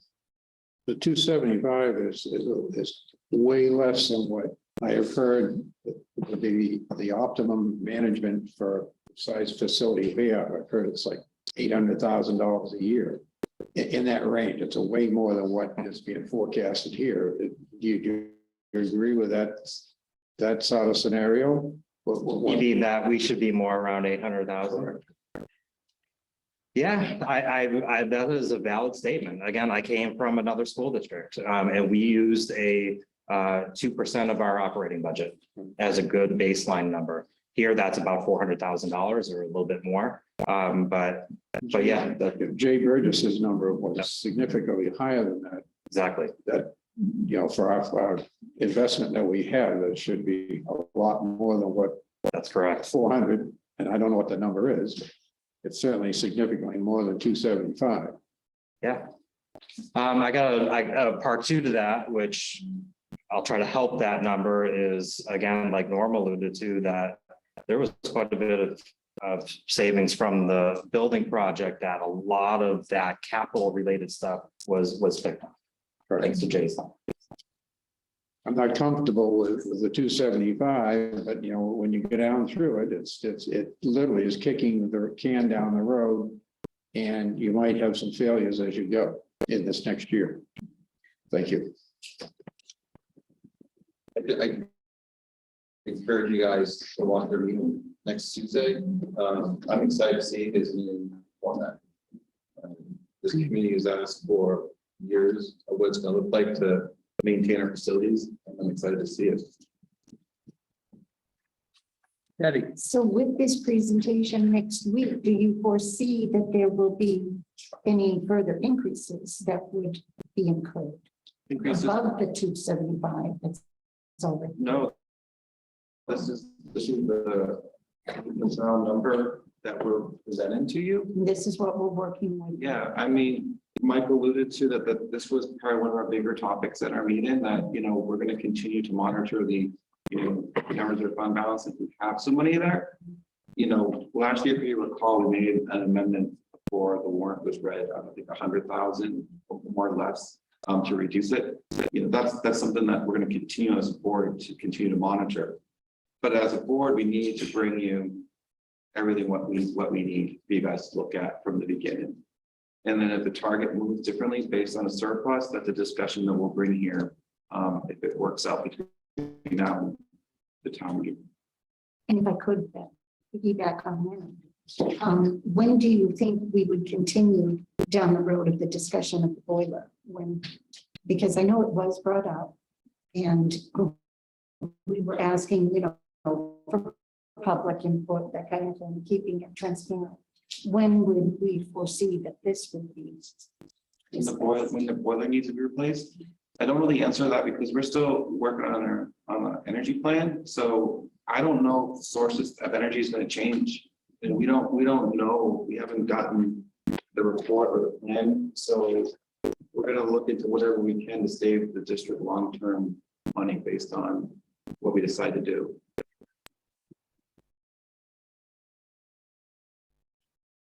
Just one other question, when you, Jim, when you went down through, you had the 42,000 to Siemens, that's an obligation. Why is that not in the base budget, right? Why is that in an amendment? Not an amendment, but an article. No, it wasn't a part of the amendment. He was just reminding part of the, so base of the payment isn't not going to be paid. It's always been in the CIP plan. So Dawn, can I add a little bit of context to that? Because Mike and Jim weren't here when that took place. So back when we did that a number of years ago, what we did is we actually make 4 payments. One of the payments we've taken out of the trust fund ever since we've done this performance contract. We told that to the community that was going to happen from day one, because in essence, we were taking care of things that were on the CIP document. And so that's how we were funding for it. Because I think it's page 39 is the performance contract payment schedule, and you can see that it's a lot more than the 42.5.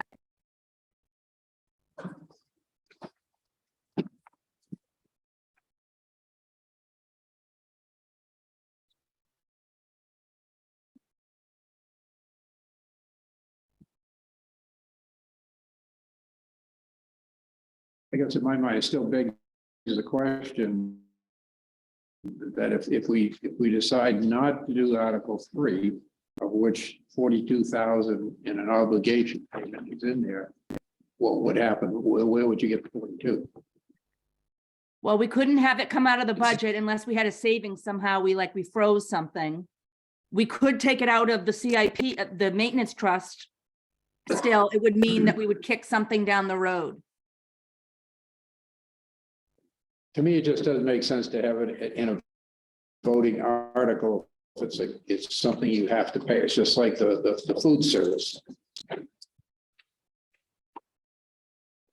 Totally understand, Don. It was Oh, how yes. we sold it to the community to get it passed. We told them that we would fund it that way.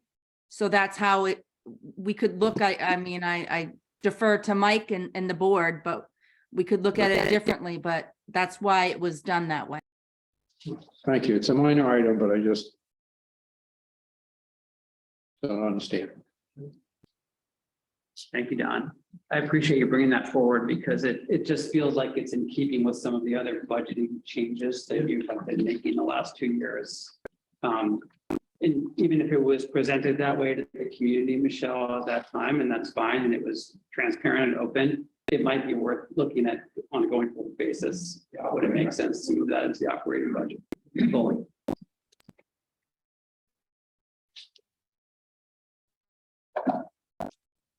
Other questions and comments for Norm on the school budget? Neil, I wanted to ask you a question if I could, because it relates to one of the public comments that Tricia was making, which is around can you speak to the experience that the town has had in, at least in the last recession, around tax revenues, decline, were there significant declines in tax revenues? Were there significant non-payment issues? And I'm not suggesting the past predicts the future, but there is data from the past, and it might be helpful for us to think about that, because at some point, the housing bubble, whether it pops or cools off, it's going to change, and we are familiar with the concerns around, at least the prospect for recession that's out there. As you said, speaking only to past experience, Hopkinton pays its taxes. People pay them on time for the most part, and almost everyone pays them. Through the years, we've had very little non-payment taxes.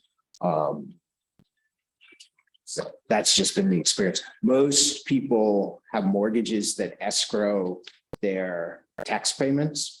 So that they get paid directly from the bank. The other thing is tax liens and tax deeds take priorities. So if someone has a mortgage, they're going to pay their taxes, even if that person is going through bankruptcy or if they're going to be foreclosed on, because the bank loses all of their equity in that at that point. So that's been the past experience. We have not seen a drop, and it was 2009, 2010. The economy was not good. We did see a lot of foreclosures, a lot more foreclosures in town, but taxes were basically paid. Thank you.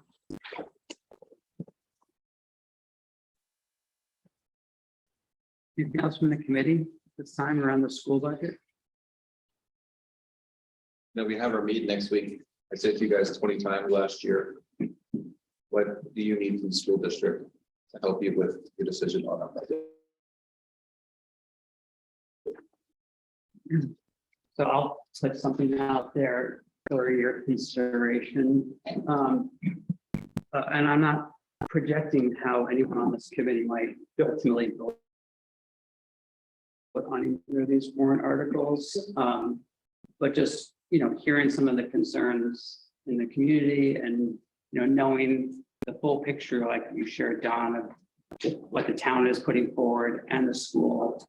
There's going to be angst out there in our community, and I think will be reflected at least in some members of the committee, but all of us is to greater or lesser degrees.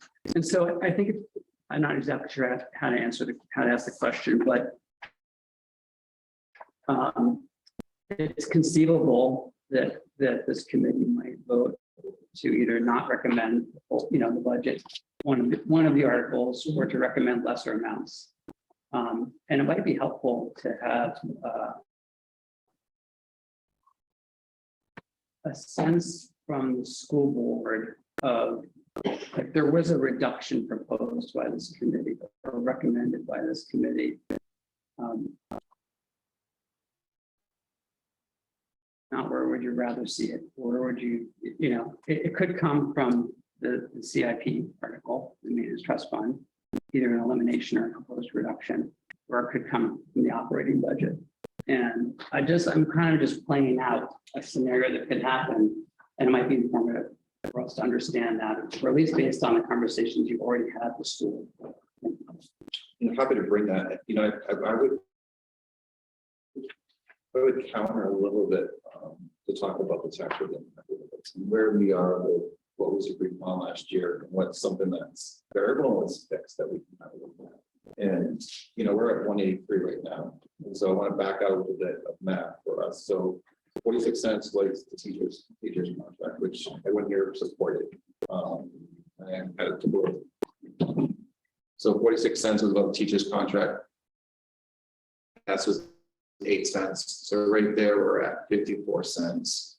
We are properly budgeted correctly for food services. This has been an ongoing discussion with this budget committee to share with you guys how it should be properly budgeted. That's about 7 cents.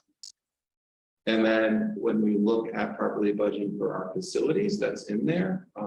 That's about 6 cents. So that equals about 67 cents. So just to kind of give you an overview of what you're asking, just to kind of have a style back and kind of go. I just want to kind of have you look at what we're put it on and what we're looking at, what we're against potentially are going back to look at. Does that make sense? Just to kind of give you a feel for. Yeah, I think it's really helpful. And just so you don't misinterpret. No. But I don't think anybody, well, I don't want to speak for anybody else. I don't think there's anything unreasonable or inappropriate in the budget that you're putting forward. We just have a challenge of figuring out what we can recommend to the town as a budget committee this year. And so it makes me think about different scenarios that might be contemplated. Can I ask a point of clarification? So the HES contract that the voters approved next year obviously caused a significant increase. Sorry, I should have said last year, it caused a significant increase for this year.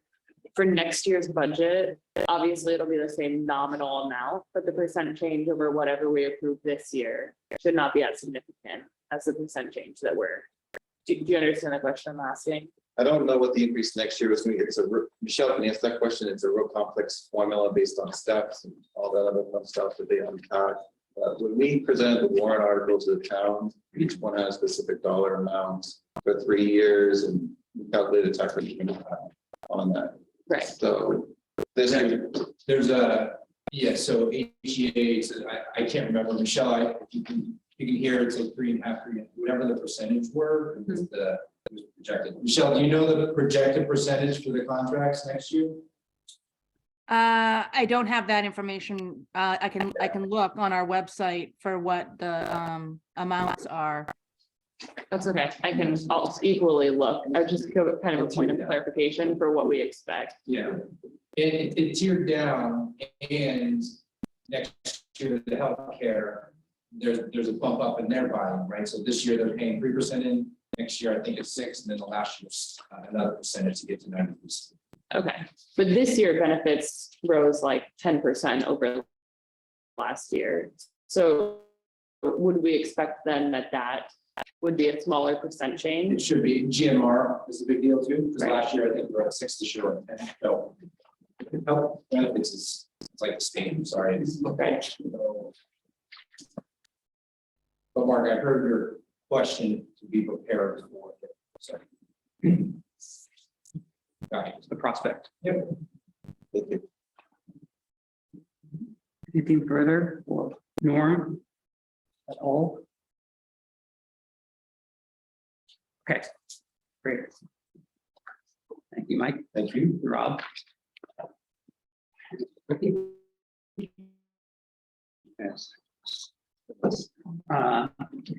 We are going to move on to a town financials update and an update on the town's 23 budget. That's the one. But yeah, we can let that. You don't want to hear the pre-seen budgets? Come on, people. How's it going? Are you enjoying this?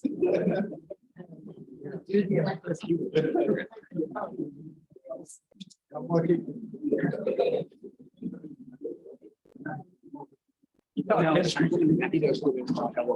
I am in. I don't. COVID. Okay. What is the amount? Outside. Michelle, can you stay with me? People come in. All where she lives. That's what I thought. And then in the back. Yeah. What do you think? More for the town. Lady sitting in second. Yeah. Plus 40. Plus 46. State education. I don't. Oh, state, right, okay. That's the old. Oh, there was. Excuse me, that's yes, $3.13 total. Total increase, right. If I didn't- we have to do that there. Okay, I'm going to call it back to order here. I don't know. Okay, Ken, over to you. Okay, for the benefit of those in the audience, at our last meeting, I gave a detailed presentation of the town budget. So just to the 10,000 foot center. We're proposing a 6.5% increase in tax rate, which is 46 cents. In terms of the operating budget, our major drivers are a 6.5% merit wage increase. Remember, we do not have a union, so that's what the basis of employee salary We're increasing trimming and paving by 140,000, and just like the school for fuel, gas, heating oil by a bit over 100,000. Those are the main drivers.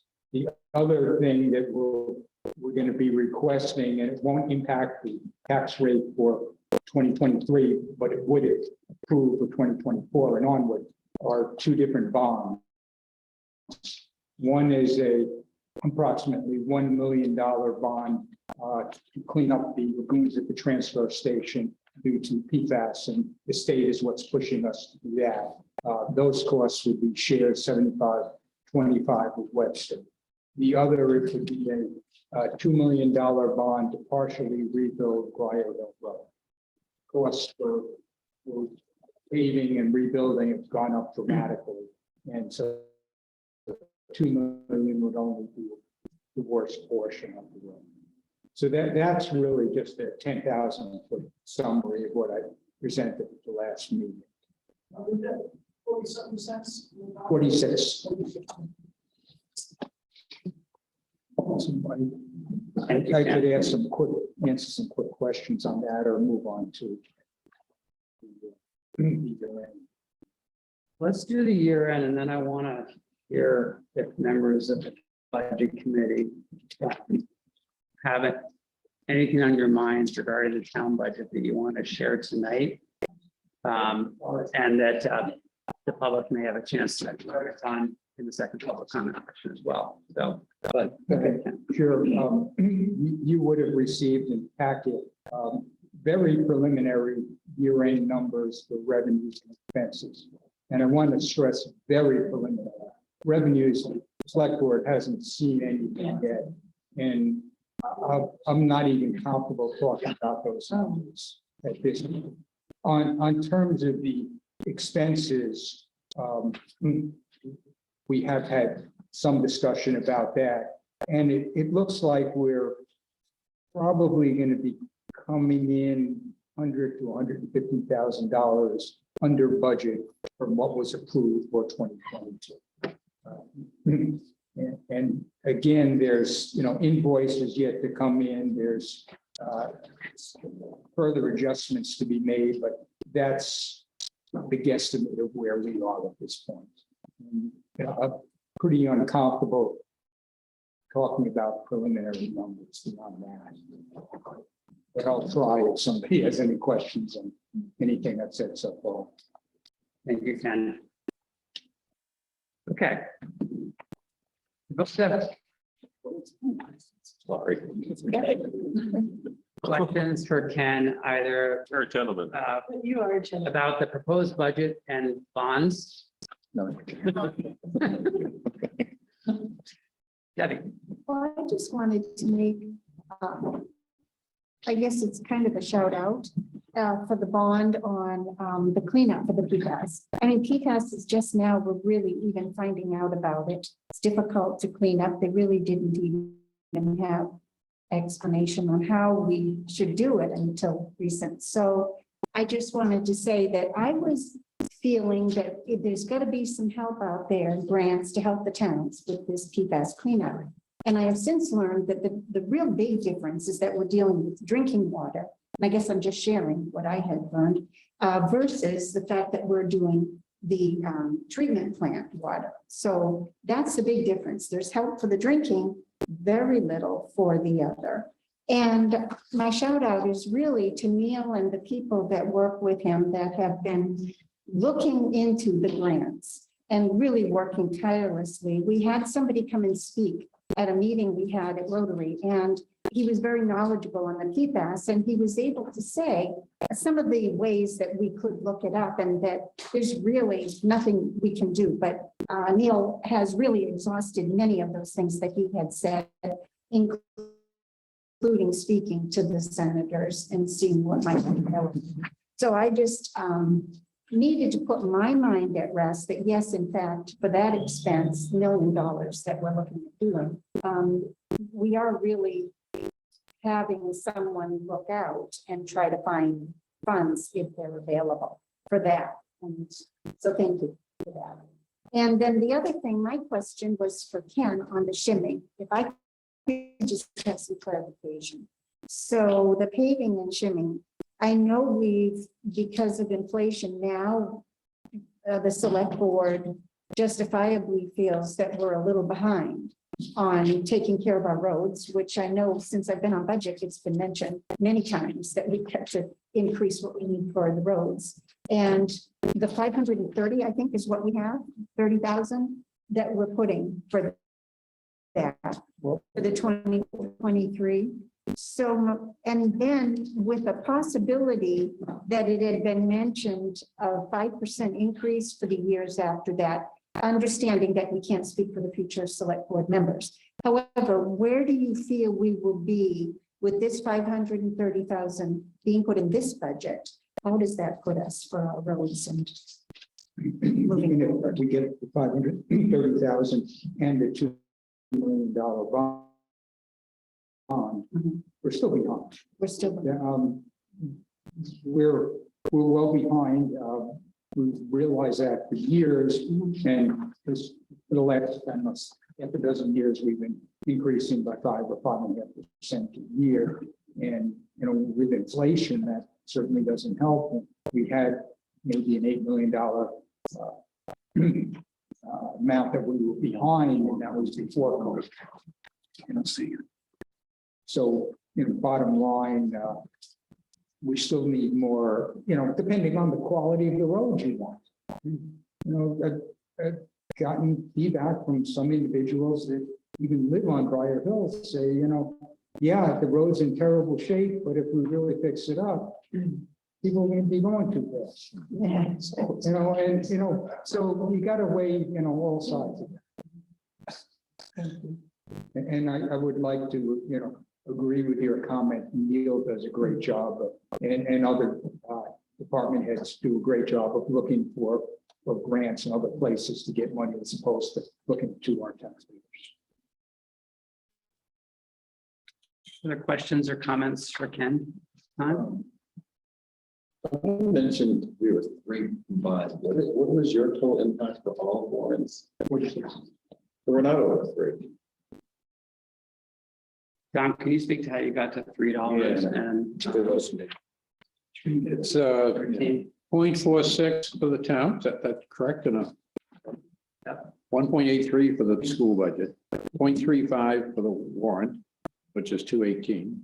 And then add in the state education is 0.49. That comes up to, I think, 313.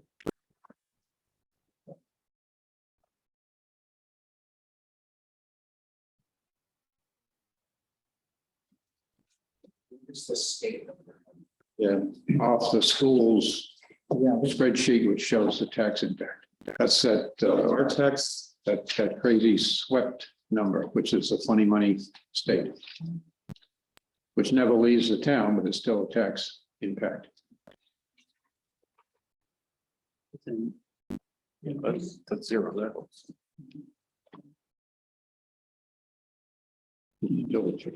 Actually, it's page 4 of the school's presentation.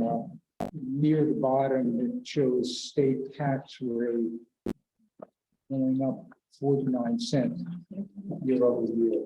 And that's where you got to come down. Yes. You had 266 and you had 36. All right, thank you for that. Went from 135, it's gone down the last year to 189 to 135, and then it goes up to 183. The school, they can't even have an explanation for why that jumps around the way it is, but it's still in the tax base. Yeah. Thank you, Don, for doing that homework. Steve? Yeah, just, I have a lot of questions. I think I'm gonna write them out, maybe and present them next meeting, so it's easier for you, but I guess we have a significant, the one that sticks out, we have a significant increase in our tipping fees for getting rid of demo. Has there been any discussion, and there a lot of our big changes in this budget revolve around the dumps, a lot of the fire, the ambulance, a little bit, but not a lot. A lot of stuff going on with the dump.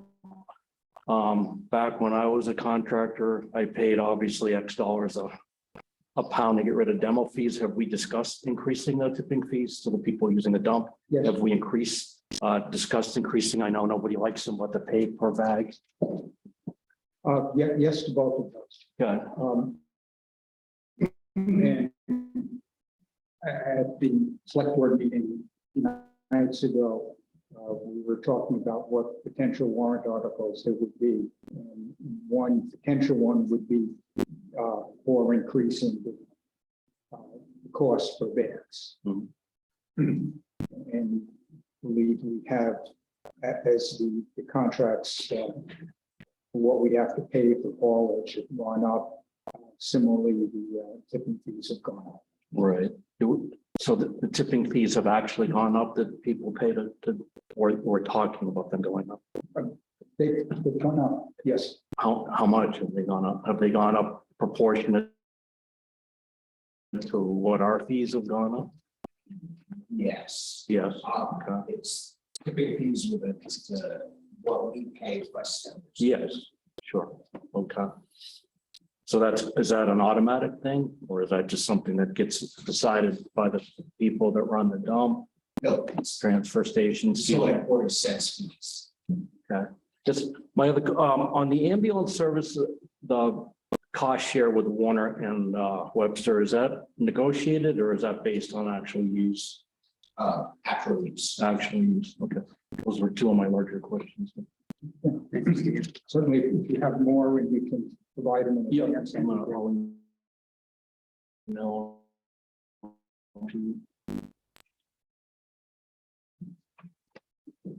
I do, the Briar Hill, I mean, I wonder if you could speak, obviously, I'm mindful of how far behind we're falling on roads. And that this isn't even doing the whole road.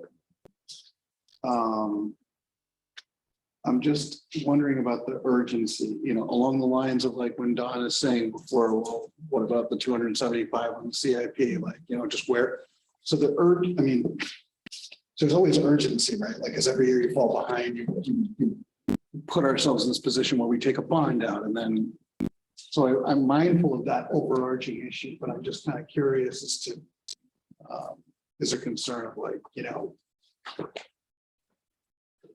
well, if it waited a year, if it waited 5 years, is there concern about that road washing out? And presumably you guys picked that road for a reason. I believe that Dan Blanchett recommended that because between the combination of the shape it was in and the amount of traffic it gets, it was, his priority.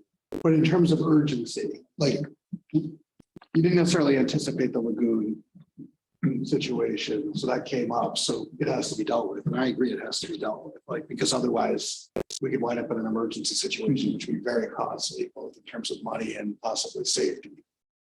But I'm just curious if we, the urgency of that at least doing half of that road really needs to happen now. I assume it'll deteriorate some more, but that I haven't heard of this, at crisis. I'm just thinking about what roads the can could be kicked down. Which is what we've done year after year after Yeah, year. no, absolutely. And just kind of thinking. Thank you. Debbie, is it on this I'm road sorry, bond? It's on roads. Okay. I was just wondering, when the repairs were done, say on Pinnacle Road, it was a culvert, I think, with all the rains. I'm not sure what the problem was. The emergency repair? Emergency. That quite costly when things like that happen. Well, anything that's an emergency and relates to culverts is expensive. So is this to help on Briar to prevent this kind of thing? Are we at that point? I guess is where I'm going with it. The culverts, I believe all the culverts on Briar Hill have already been addressed. This is the upper part of the road that's roller coaster like. And the sides are very angled. Okay. Thank you. Vicky, I wanted to talk about the transfer station bond. do you mind hanging on? I don't mind at all. Yeah. I'm just gonna share, so I'm not sick, by the way, which fun. Because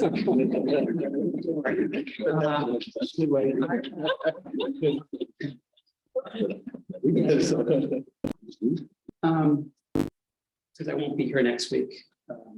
I want to just share some comments on each of the bonds. I'll start with the road one. So I've talked to a lot of people about the proposed bond for Briar Hill and say that feedback that I've gotten has been largely negative towards that idea, and it's for reasons that you already shared, Ken. I mean, what I heard last time when they presented the budget was that we have $15 to $20 million of road maintenance based on today's prices, and no real viable plan to catch up.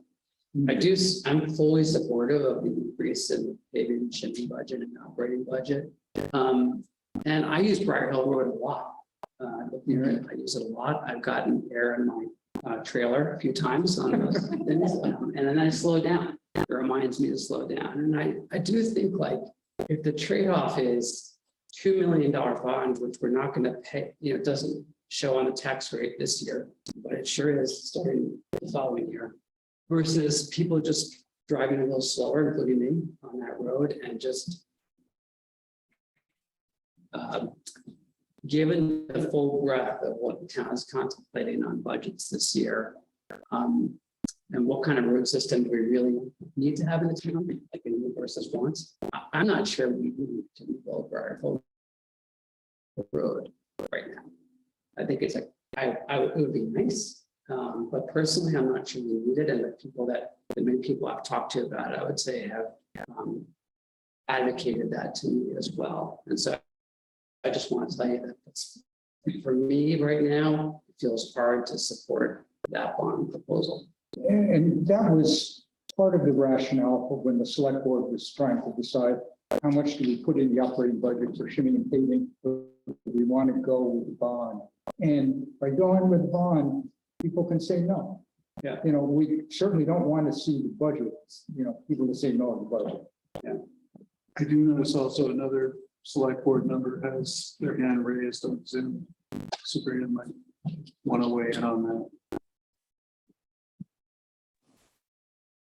Hi, thank you. Sorry to interrupt, but there was one thing that came to mind about Briar Hill, and Ken, you might have said this, I'm having a little trouble hearing, but part of the urgency with Briar Hill is not only that it's really bad, and it's becoming a safety issue, especially in storms, but it also costs a lot more money to salt it and make it safe.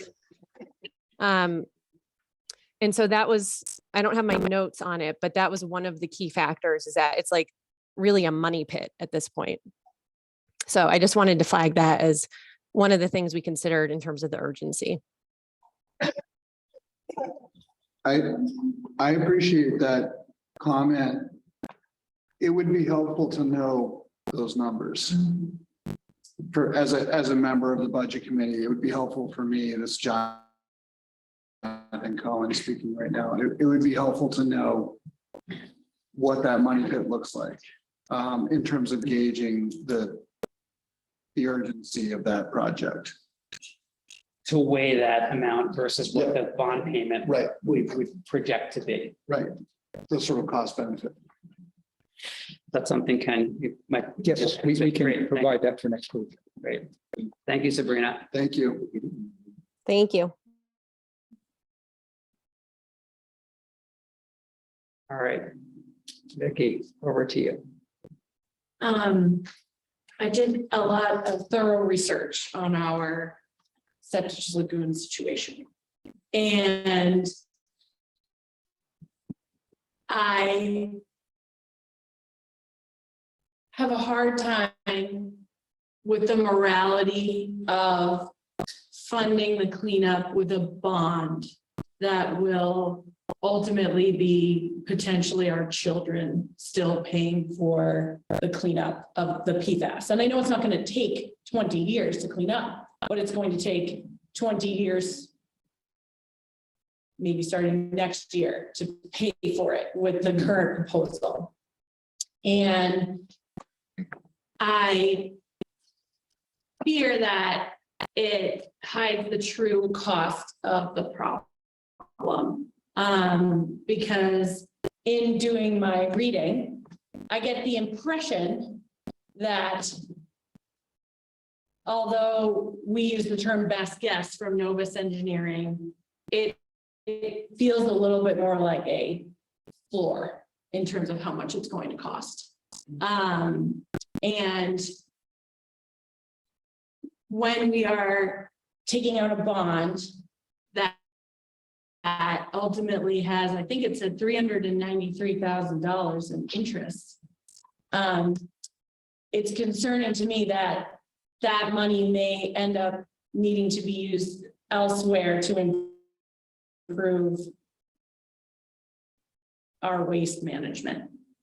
And I would like to know if there is more specific estimates from Novus Engineering about a capped stockpile and how much that would cost. And I would like to know if there's a timeline that's been proposed by Novus Engineering that we could potentially work into the real operating budget instead of making another bond. It feels to me that we have a responsibility to clean up kind of the sins of our fathers and the mismanagement of PFAS chemicals that we didn't know were such a toxic issue, but they are. And I feel that we have an opportunity to clean it up, and we should be honest with ourselves about that cost. Great questions. And Neil. So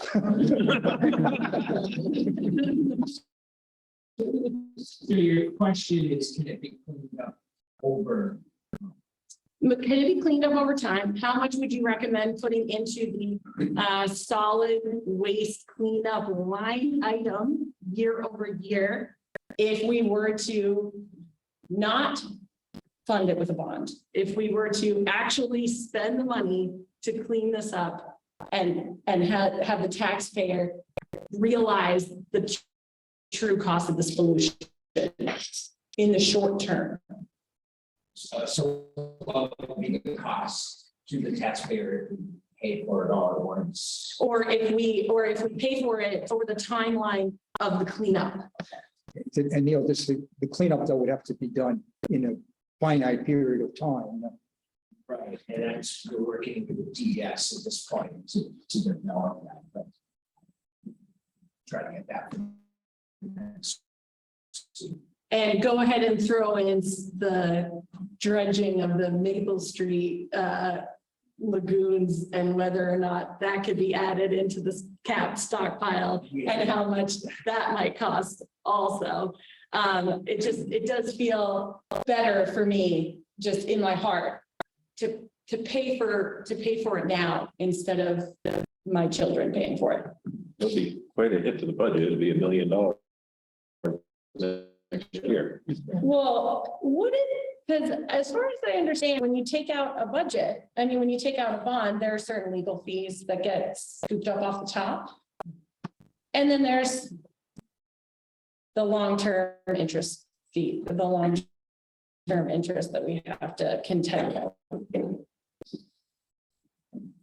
Yeah, I know the state wants us to clean it up. Oh, I agree. I agree. I talked to Austin, the gentleman at DES, the person who is writing us back and forth, and he's great, and he's working in concert with us. And I think it's really important that we are open and honest with the community, not only about the pollution, but about the cost. And $1 million is such a abstract, round number. And it doesn't really explain to me how much this remediation is going to cost. And like I said, having read hundreds of pages of documents, I fear it will be more than that as time progresses. I just want to speak to one aspect of what you're saying. You know, you mentioned the sins of our fathers. Yeah, The sins are still continuing. right, The septage that we're hauling to Hall Street Concord wastewater treatment plant, the PFAS is still in it. right. And it's going into the sludge, and some of it's going right through into the Merrimack River because they have no way to treat it and no way to stop it. Absolutely. So from a morality standpoint, it's not fixed yet. No. I'm just concerned about the septage lagoons at our transfer station, having had 40 years of operation. Coming to a culminating point of knowing that we've got toxic waste and that it's going to cost a lot of money to clean it up. I agree with you, though. I mean, the PFAS is everywhere and it's continuing to flow into the sewer and the groundwater. But we have an obligation per DES with regards to the specific plot of land and the groundwater under it. And I think it's fair that you said that, you know, it's not just Hopkinton that's been doing this, it's everywhere. Yeah. You know, and you know, now we have to address it one way or another. No, I'm trying to understand the point. I think it's a thought-provoking one. So the idea, what you're talking about is not whether it should be cleaned up, it's that bonding it somehow is less seals anesthetized. Mm-hmm. That's right. So, That's right. oh, it's $1 million. So we do a bond for that and then we can stop worrying about it. Yeah, and you can just brush it off as saying, well, it doesn't hit the tax rate this year. As but the problem is immediate and it's a health risk and it's ongoing. So. And we may or may not end up spending, I'm sorry to interrupt you. We may end up spending an extra $500,000 with legal fees and interest. There's nothing wrong with the legal fees, but.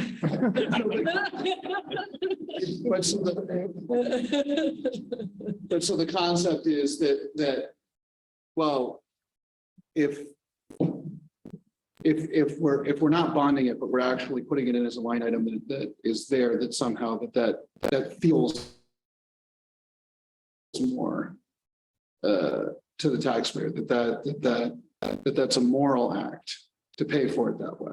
Absolutely, absolutely. And also that there is a significant amount of money that comes with taking out a bond that could be put toward future additional remediation of the site. I think it's a thought-provoking point. I would say any bond is carrying interest. Absolutely. So whether you do Briar Hill, you put 2 million into the operating budget, you bond 2 million. You have to pay for it one way or another. Absolutely, absolutely. But the 5% at 20 years, I think it said $393,000 in interest. So that's not going toward cleaning up PFAS. That's going to the bank. I'll just add bond council is generally about $5,000. So Okay, okay, doesn't get us to the to the 400,000. okay, right. Can I want to just offer a different comment on this septic lagoon bond? It's kind of in a different tech, and it's probably going to feel surprising given the line of work I'm in, but I'm actually not.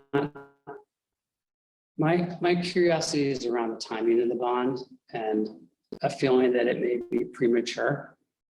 And yes, we need to clean it up. We should clean it up. We have no responsibility to clean it up. But we don't know how much it's going to cost yet. And that's my understanding, at least. Pause on that. As Victoria mentioned, the Novus is an estimate. We're awaiting better numbers. But on the flip side, the state is pushing. Yeah, and what are the implications of the state pushing on us while we're working on getting real numbers? Because I guess the reason I'm asking that is, again, just thinking about the full breadth of what we're going to be bringing into town this year. The cost of money right now is high. I think about that more so at Briar Hill than I do at but you know, when we were paying 1.6% for a bond, it's a different story than when it's 5 or whatever it may be when we actually do this bonding. It's probably not going down, it's probably. And so cost of money is high right now. We don't have a firm number. There are funding opportunities that we're exploring, but we don't fully know which of those might come to fruition yet. And this isn't, this issue is everywhere, right? We got nabbed this year, and probably every town in the state is going to be confronting this over sometime in the next 10 years when DES gets around to actually doing the work in those towns. And so I just wonder a little bit about it. It feels like it's a little premature, or I guess I'm raising that question of whether it might be a little premature given those different issues. Well, my understanding is the state has been pushing it. Neil has been obviously closer to it than I have. So, Neil, if we didn't go to the town meeting for funding the lagoon closing, what kind of trouble would we be in with the state? You can explore that a little bit. Okay.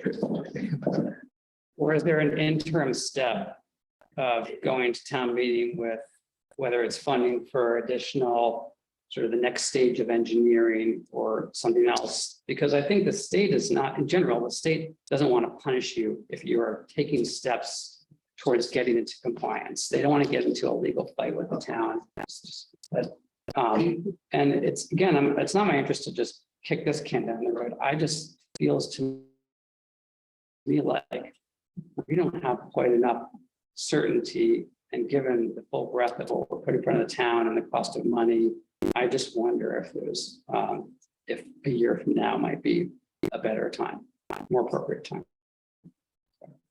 No, just to follow, I mean, just thinking as I'm listening to you, or what if we bond $1 million and it costs 2? Yeah, then you have to go back next year. That really pisses people off. Like, I mean, because, but I mean, or 3 or whatever. Yeah. Like if it's a big black hole, then, you know, a little caution right now in terms of putting some money towards starting the process till we get a better picture of the cost, what the job is. Yeah, along the lines you're thinking, it's not, the cost is just one issue of what it's going to be, but we don't even know how the project is going to be. Are we going to be able to bury it there? Do we have to haul it to Canada? Or the other alternatives? We don't even know those yet. And until we get more solidified on being able to pick one of those, then we can identify the cost differences of those two projects. I totally agree. I think we ought to kick this one down the road a year. I have a question. Is there a particular retainer that Novus Engineering is asked for? Yeah. Okay. That's just. Well, I certainly hear everybody. Unfortunately, we don't have a select board meeting before our next budget committee.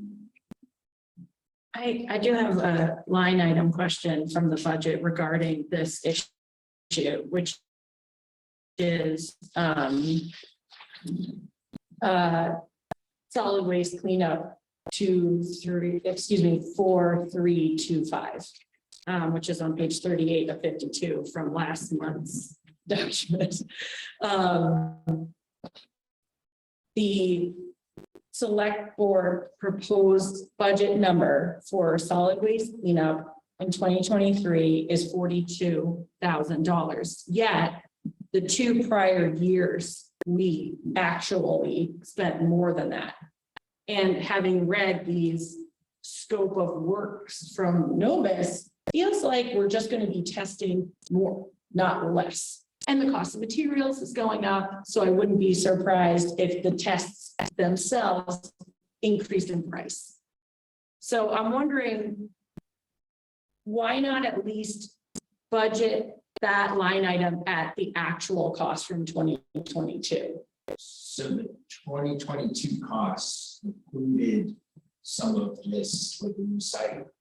Generally, that line is for the well monitoring for the closed landfill. So if it may be that line should go up if there's not going to be a bond, for example, if there's not going to be a bond to cover the safety. Right, because So the 42 that's in there does cover the landfill and the separate. I see. So the testing, ongoing monitoring and testing for the soil would be coming out of that bond, not out of this line item. Connected specifically with that site, yes. Okay. The monitoring of the wells is already done. Right. Okay, understood. Because with regards to the scope of work for the testing of the old septage, that has been flushed out. They know, they haven't made a proposal of how we're going to do ongoing testing of the soil. Yes, basically it's the groundwater. We already have wells in place, so it's the same as we're already doing.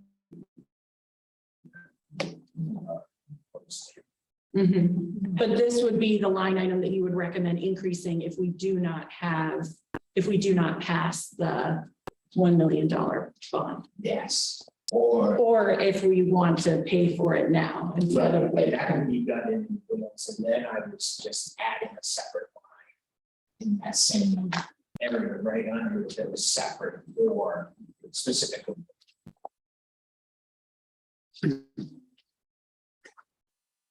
You good, Vicky? Anything else for Ken? When is the next select board meeting? Days or days.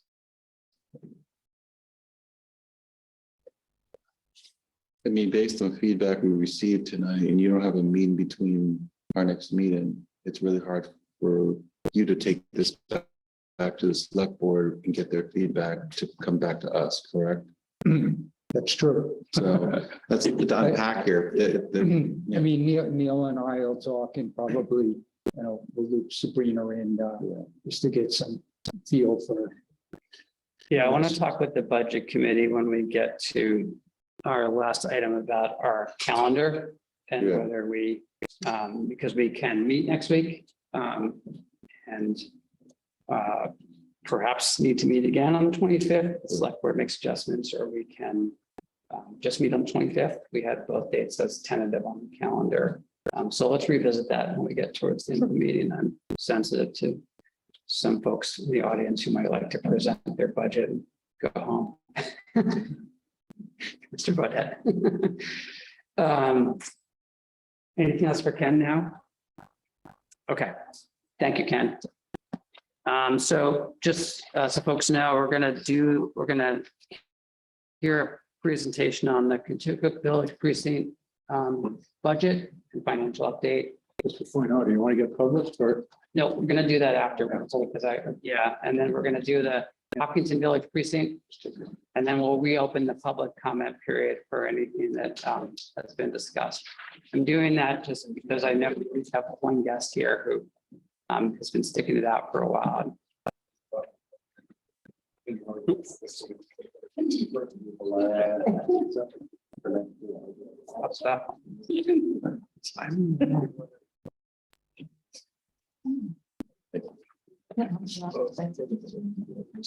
here with something next week.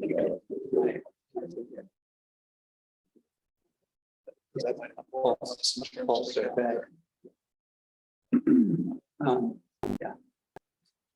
Okay, Mr. Houston.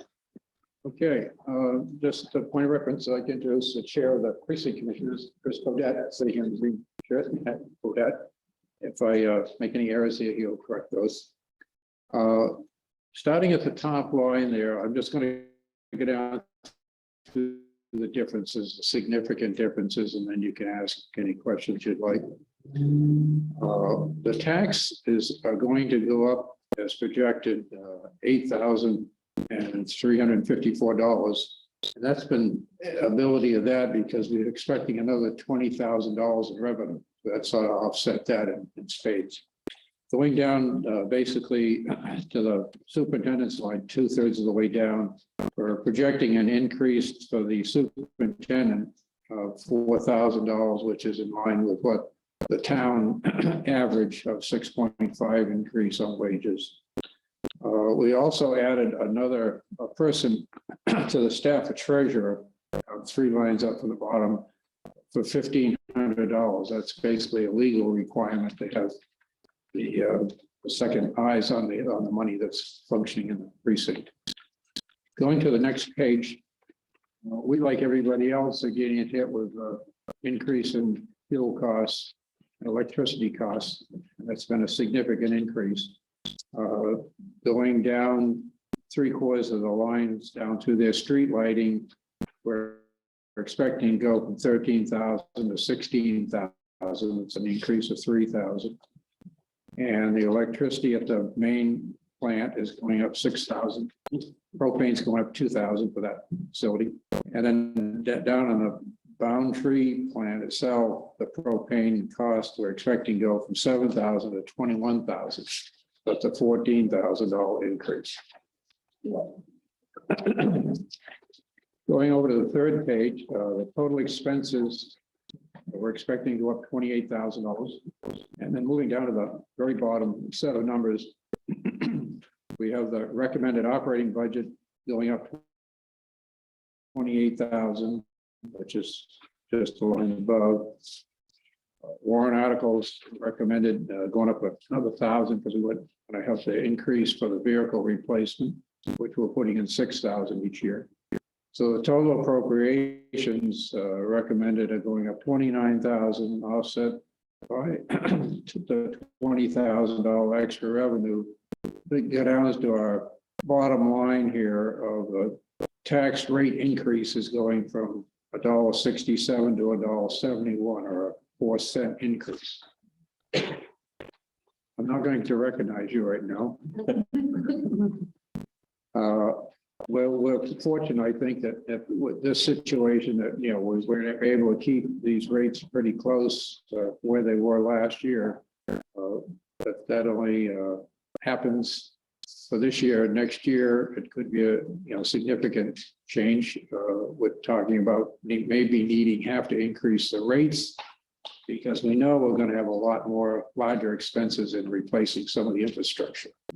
We got $100,000 grant to do an assessment of all of our assets, and that'll involve the timing of when some of them should be replaced, which would be, I think it's going to be a large number. But this year it looks good. Yes, now a question. Had to give you something. You never get questions. Your bill may go up, yes. Yeah. 4 cents.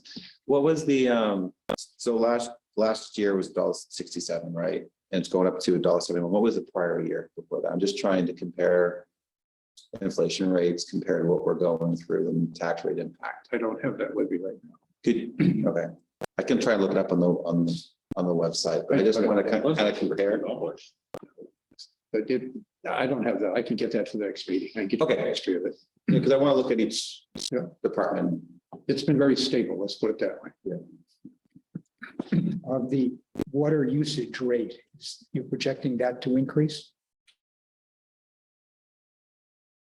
At some point, we've got to go through a process to get there. A public hearing, and this assessment that we're going to be doing this next year is going to enlighten us a lot as to where we are and where we should be. As I understand it, our rates are probably lower than many towns around us. So what I was getting at, Dawn, was that the 20,000 increase in the estimated revenues and credits, is that due to more water usage or higher usage rates or something else? More usage.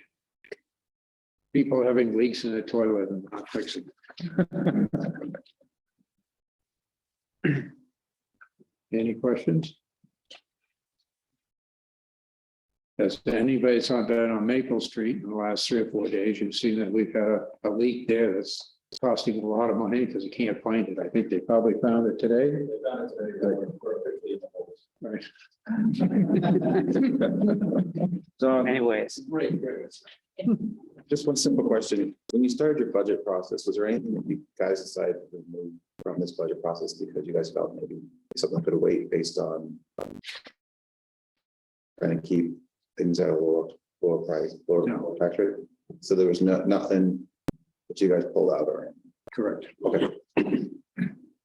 We zero cost it, and that's where it's all stayed. thank you, Don. Any further questions for Don? Anything you want to add, Chris? I thought you were here for the town presentation. Yes. Okay, great. Then we're gonna go over to you, Vicki, for the Hopkinton Village Precinct budget presentation. I don't have this new tax rate, Norm, so I'll bring it next week. Okay. You want to take one? Pass it down.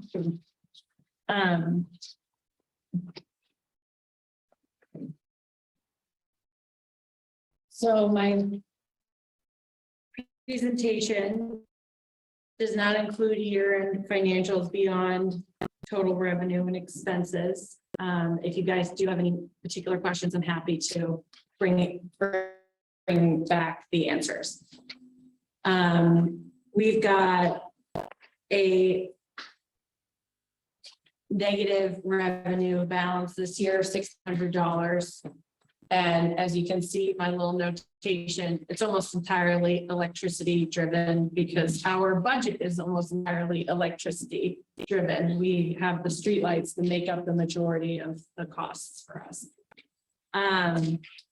So Susie is our treasurer. I don't know if she's your treasurer as well. We have this lovely lady named Susie Callie, who's our treasurer. And so based on the increase for her accounting software and anticipated electricity increase, our budget is going up $2,400, which will hopefully account for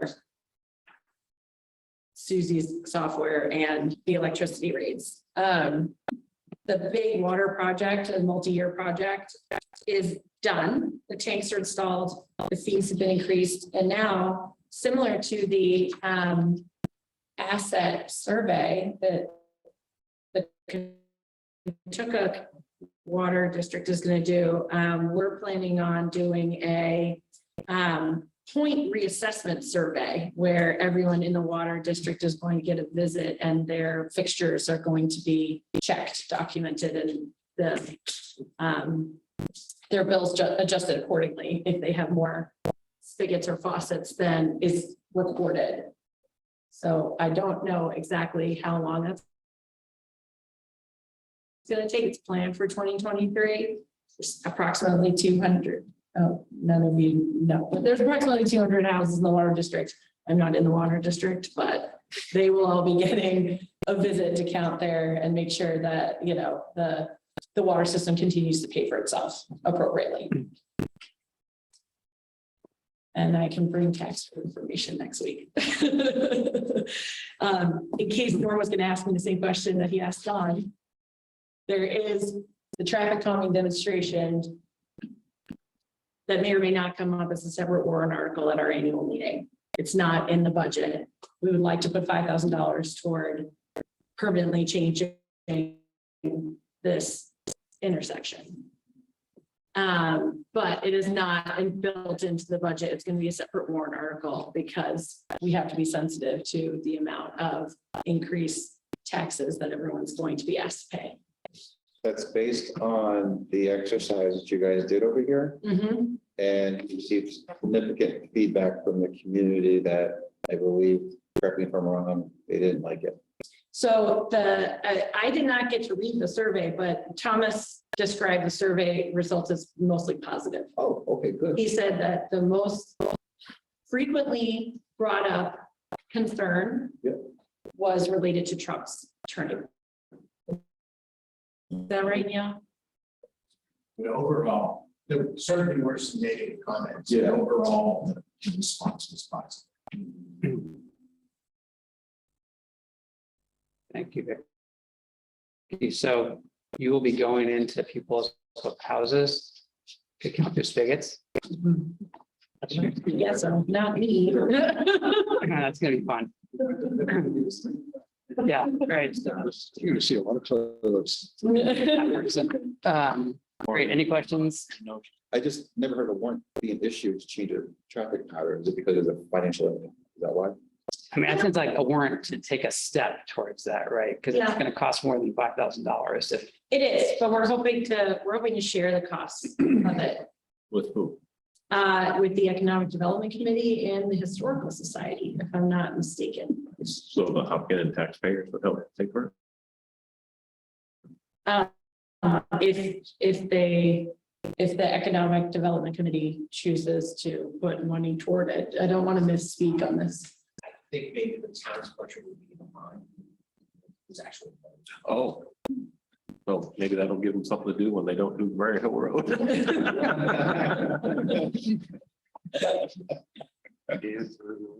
No, he's not. Great.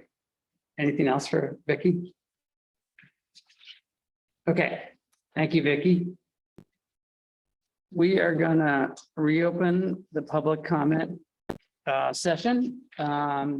Feel free to come up to the mic and share any comments on either precinct budgets or the town budget. Or really frankly, anything else. Budget related.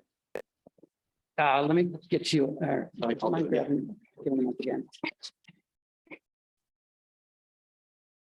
Thank you. Yeah, no problem.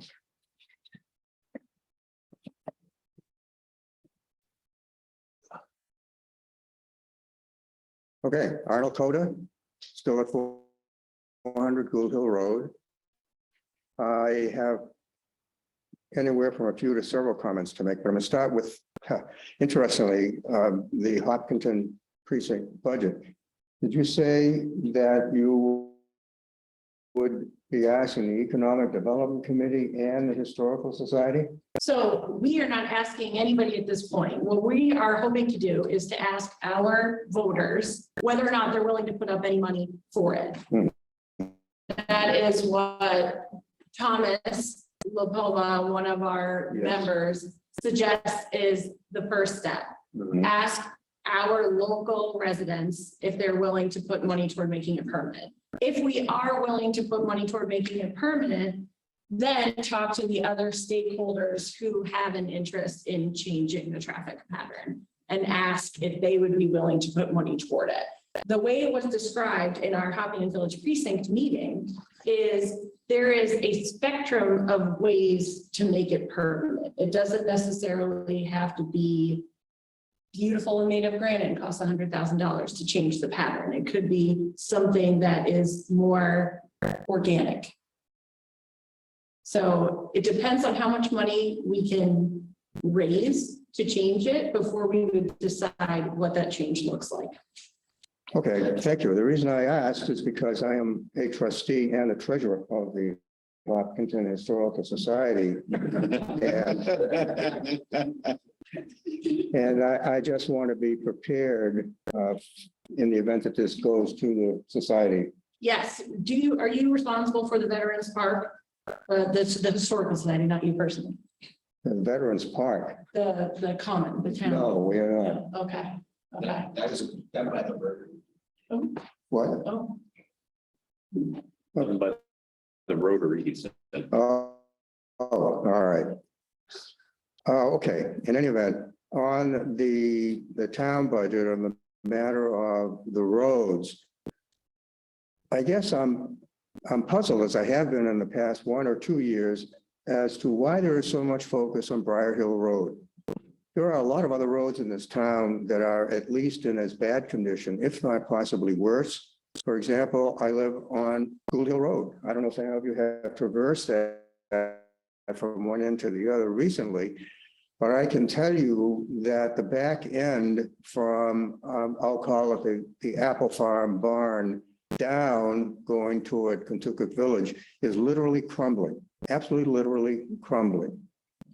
So out of that, I give that as background because my question is, does the town have a schedule with priorities assigned to it for significant repair, not just shimming and paving, but significantly repair, total rebuilding, partial rebuilding, whatever, of roads in the town? We did have, prior to the pandemic, I'm not sure if it's been updated. Yes. That's at least it's in process. With indication of priority?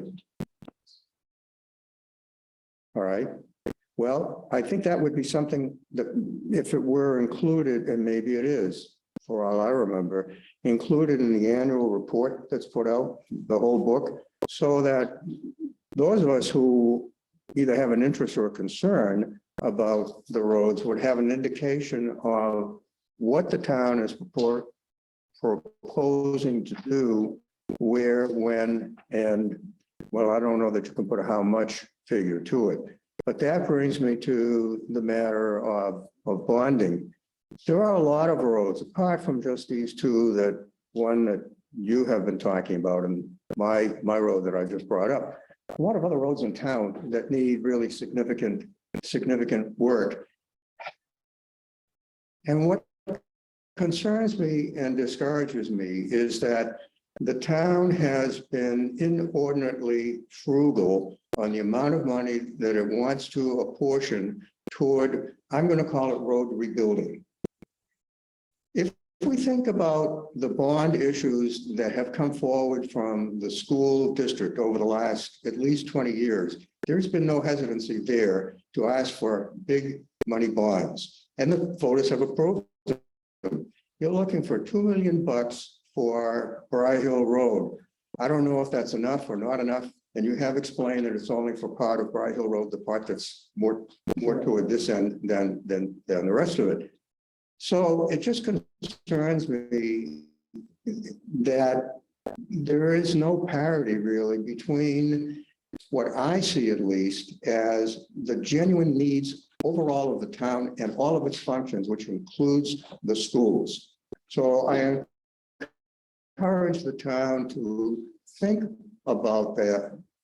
My point, my issue, my question, it may be too late for this year's budget, but I would like you to think about it for future years.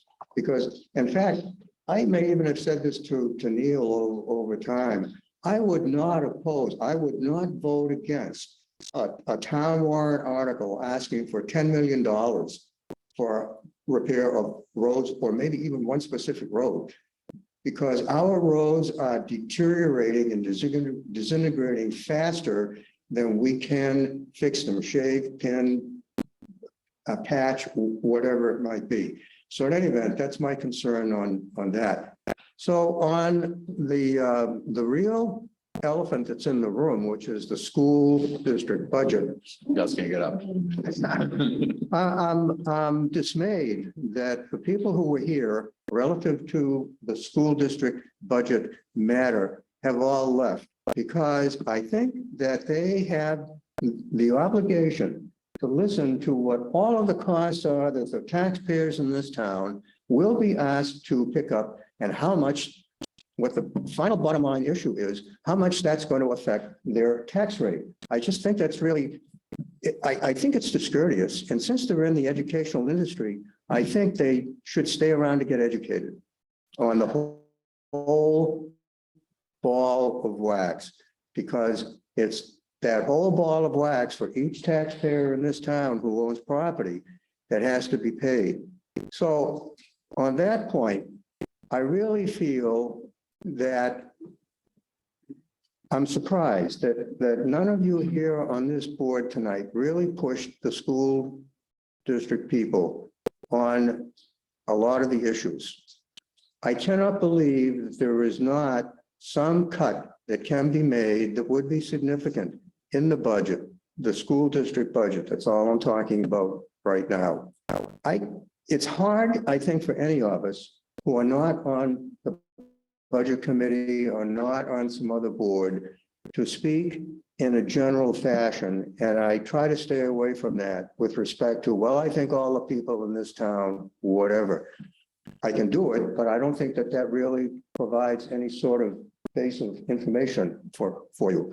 I will speak from our household information. Right now, my wife and I, for retirement, rely each of us on our Social Security and whatever investment accounts that we established and funded over the years that we were working. Coincidentally, it turns out that her and my Social Security payments are almost identical. She's $300 or so more. No, yeah, $300 or more a year than I. We can pick either one of our Social Security payments.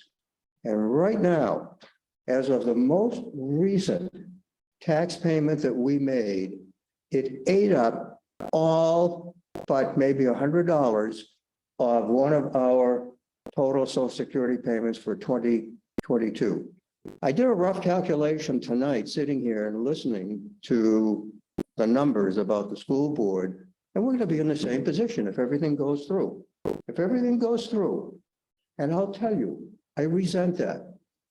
I really do.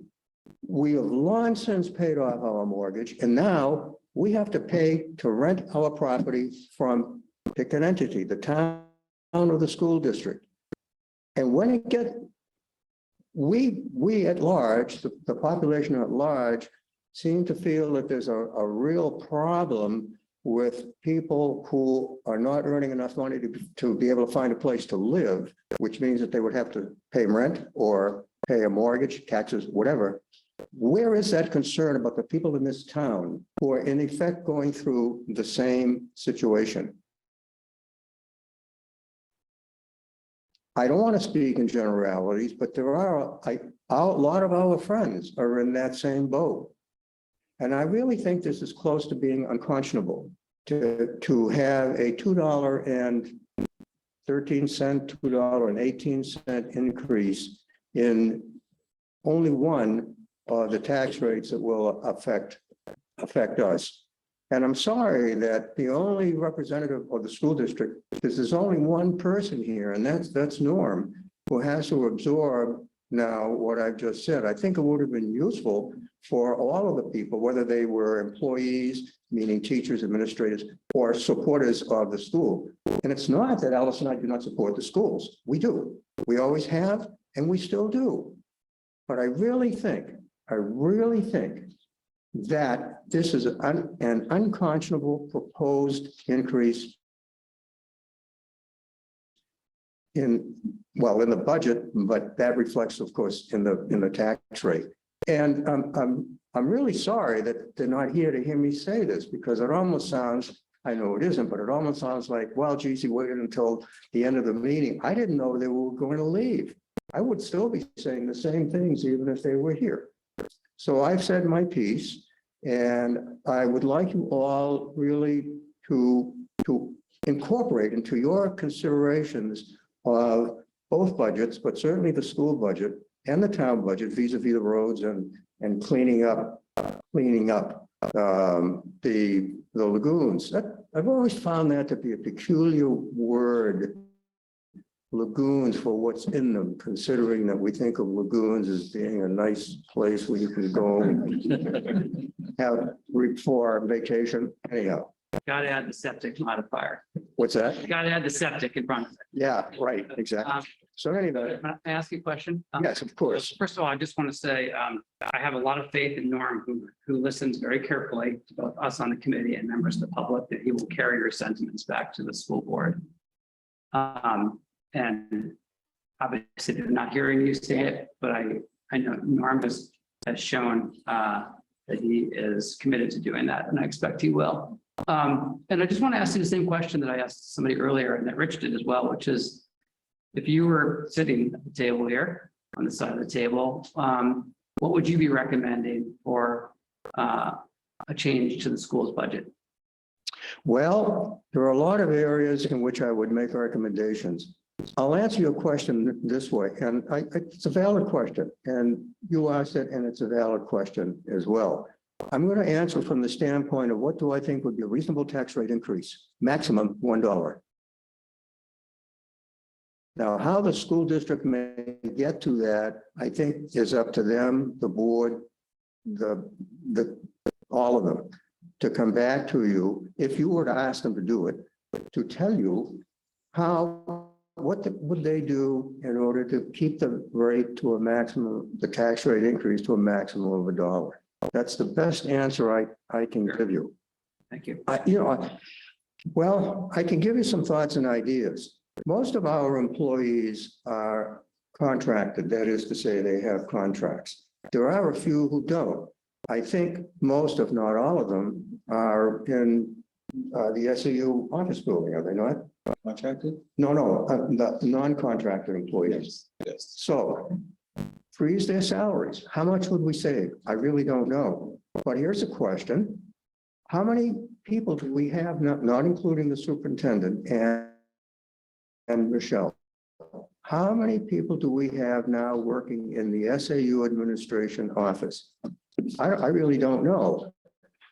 But going back to when we got our own separate SAU, we had, well, I have to include Michelle. We had 1, 2, 3, 4, 5 people, not including the superintendent.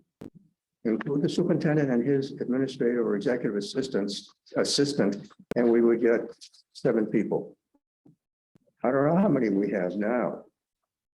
But the last time I was in there, well, had to have been 2 years ago when there was a movement to buy a different building up on Park Avenue and move the administration offices into it. And so anyhow, we were offered tours of the SAU office building, and I went, and it's packed with everything, not just people, but it's packed. And I was really surprised at however many number of people that there now are in there. Do we really need all of those people? I really don't know. And frankly, is there really no way that we can reduce gradually, not all in one fell swoop, the number of teachers that we have in this town? I don't know. Some of you here, maybe a lot of you here, know that I served on the school board. I was school district treasurer for a while. I had a good relationship with 2 of the superintendents once we split out and became our own separate SAU. A very good working relationship with them and some very good conversations. I don't like to, and I won't provide anecdotal comments about conversations that I had with both of those 2 particular superintendents about what I just threw out on the floor. But anyhow, I think before I go on any more tonight, I'll just close and say, those are my comments, and I'm happy to take any questions that anybody has. Rich? 7 that work at the office of the superintendent. Still 7, including the superintendent and his administrative assistant? So, well, then, okay, that number has remained static. Sure. So when you talk about a $1 increase in the tax rate, are you looking at just operational costs like inflation and stuff? Because last year, I go back to what the town voted for. You were at the last meeting, correct? Oh, I wasn't. Okay, no one voted against the contract. I know. No one voted against the Hess contract. Right there is, I don't have my calculator with me. I think it's about 45 cents of an increase that has been delivered and approved in the town. And an inflation year and stuff that's out of our control, is that number separate from the $1, or are you having that $1 plus what was going on from the taxpayers? Everything. So $1 including the salary increases? Salary increases for just contract employees or all employees? What was the vote on last year? The last year there was, so we're just talking tax rate impact. Yep. Okay? Yep. And you're saying the whole increase should be just $1. Is that just the budget itself? Like even there's longevity and all those normal things that are produced in the budget that's out of our control, stuff from mandated, stuff that's out of our control that we have to meet. I just wanted to get a clearer picture of what you're trying to say. I would start with holding it to $1, my position. Overall, with everything. Overall, and work from there as may be necessary. All right. So when you talk about the increase of two something, right? Yep. I want to give it a little bit of a perspective of since I've joined the board on a couple of things. So when I joined the board, our whole budgeting process completely changed. And then it's great that you're here and I appreciate it. And I've always admired you at town meeting, making good questions and comments. And I think that's important that we continue to do that. But in previous budgets that we've had with the school district, we've been able to reduce our tax rate significantly because of the large surplus. And you can see that in previous years of all our budgets. Last year, we had a huge surplus. We were able to reduce it. So the impact on the tax rate to the town was not as dramatic as it was this year. So with us changing our budget format to do bottom line budgeting, to really only ask, really zoom in and do a much better job in reducing that surplus, we don't have that benefit anymore to be able to reduce the tax rate significantly. And that's the board and that's the superintendent improving our budgeting process. And I hear you out where people are struggling and I think a lot of people are, but I think it's important to give credit where credit due that we have improved our budgeting process. We're clear with our by line and all that stuff. There's just stuff that's out of our control between special ed and other things that we have to meet. I agree. Well, first of all, Mr. Carter, I'm just going to interrupt for a second. I just want to be sensitive to other people who may have public comments. absolutely. It is 9:25. Sure. And I don't want to cut you off if you have additional points that you want to make or questions you want to raise. I just want to acknowledge we all. Only one comment, and that is that I do have to agree with you. You are right. The budgeting process has been improved substantially. And along with that, frankly, I never ever agreed with building up a surplus and then deliberately creating a budget that would reasonably could be known to produce a year-end surplus. I never ever agreed with that. 100%. Absolutely. Because you should never ask for a taxpayer for more money than what's really needed. That's to be moved. Yeah, absolutely. And so at the end of the year, and it's been echoed on this budget committee multiple times, stop having a big surplus. Okay, and that has been the direction that we have given as a goal, the district, to remove that.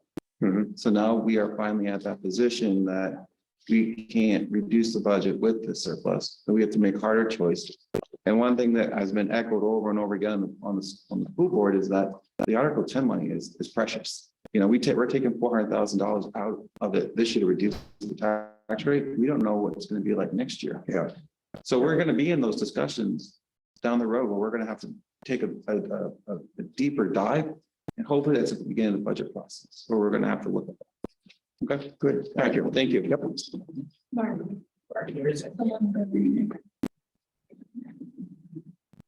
Neil, can you turn over to Sabrina? Sabrina, you're on. Hi, thank you. I wanted to quickly flag for Arnold and anyone else who's interested.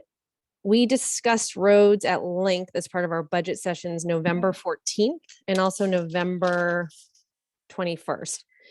And Arnold, I appreciate your sort of questions and thoughts on the roads. It is a difficult issue. We have 630 culverts in town. We have something like 60 miles of paved road in town, and we do have a priority list. And it's always a moving target because things change with storms and other unpredictable things. And we are super lucky that we have Dan Blanchett and an awesome public works team. They do a phenomenal job. But I encourage you, if you haven't listened to our meeting, to check those out because we did discuss this at length and it's just a tough balance. So I wanted to flag that for you. And also just want to say thanks to the budget committee and also to Ken for doing such a great job on the town budget and the school board. I thought they did a really good job presenting a very clear budget. And just, I know how much time and effort goes into this, and it's a really tough year. So I just appreciate everybody's work here for the town. So thank you. Thank you. I just want to add on to what Sabrina said. Over the last 6-7 years, the select board has realized that we're falling further and further behind on the roads. We've been increasing the shimming and paving 5% each year, as well as we've had 2 bonds in that period of time. And this year, we significantly increased the shimming and paving, and we're also asking for a bond. Okay, other public comments?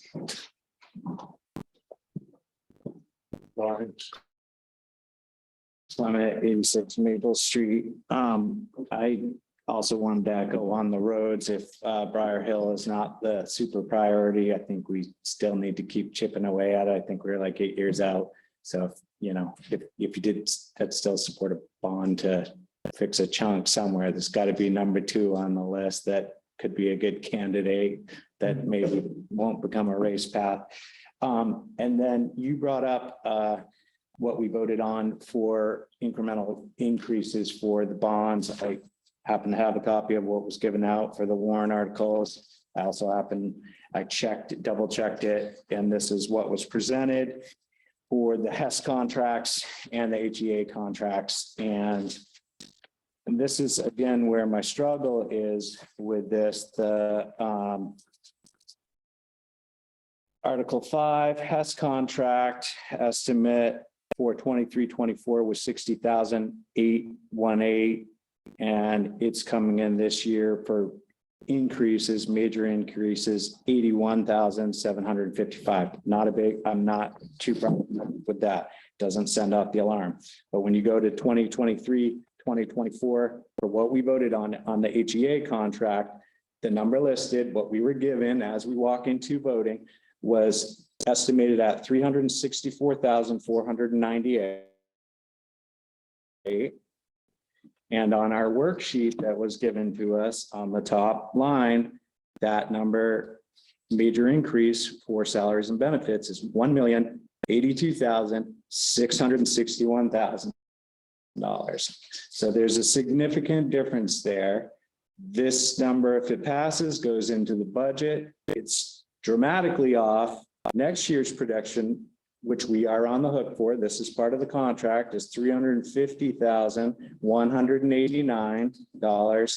So is that as well going to look like $1 million increase? Is it going to look like I don't know, 700,000? This is what I'm getting at, where there's got to be 500,000 just in staffing increases, because these step ups go up. At the point when this was made, all that staff wasn't on the books, but they are on the books now. So therefore, this next year bump up for all that staff this number can't hold. And it's a concern. And I wanted to bring it to your attention. It's the line item in our budget. Is it salary and benefits? If you read I went back and I have the article. It's, if you pull up on the budget, it's page 38 on budget 22 year on your district website. It says this article has a 50% tax impact. I don't know when we voted, is that for that sole year, or is that for the life of the 3 years? I don't know. So to me, how this contract was presented, I understand that medical benefits went crazy. And I understand that when they offered the HES contract to get it up to speed with the other contract to be fair to town employees, that people took advantage of that and that went up. I get it. But I just am not unsure if it was represented correctly. Norm, it says salaries and benefits at the current staffing level. Article 3, to see if the school district will vote to approve the cost item, including in the collective bargaining agreement reached between the Hopkinton School Board and the Hopkinton Educational Association, which calls for the following changes in salaries and benefits at the current staffing level. And those numbers I just gave you are there. And then under it says this article has a 50% tax impact. I can read the other paragraph if you like. It was a majority vote. So I just struggle with how did we jump so far? It's not a small, it's significant, more than double. And I get that there was other staff in there, but we supposedly saved, and I get that their value will show over time, but it concerns me as it for gentlemen like this that are on a fixed income and others in town. So I just want to bring that to the board's attention. It was brought up. It's all right here. Thank you. You're welcome.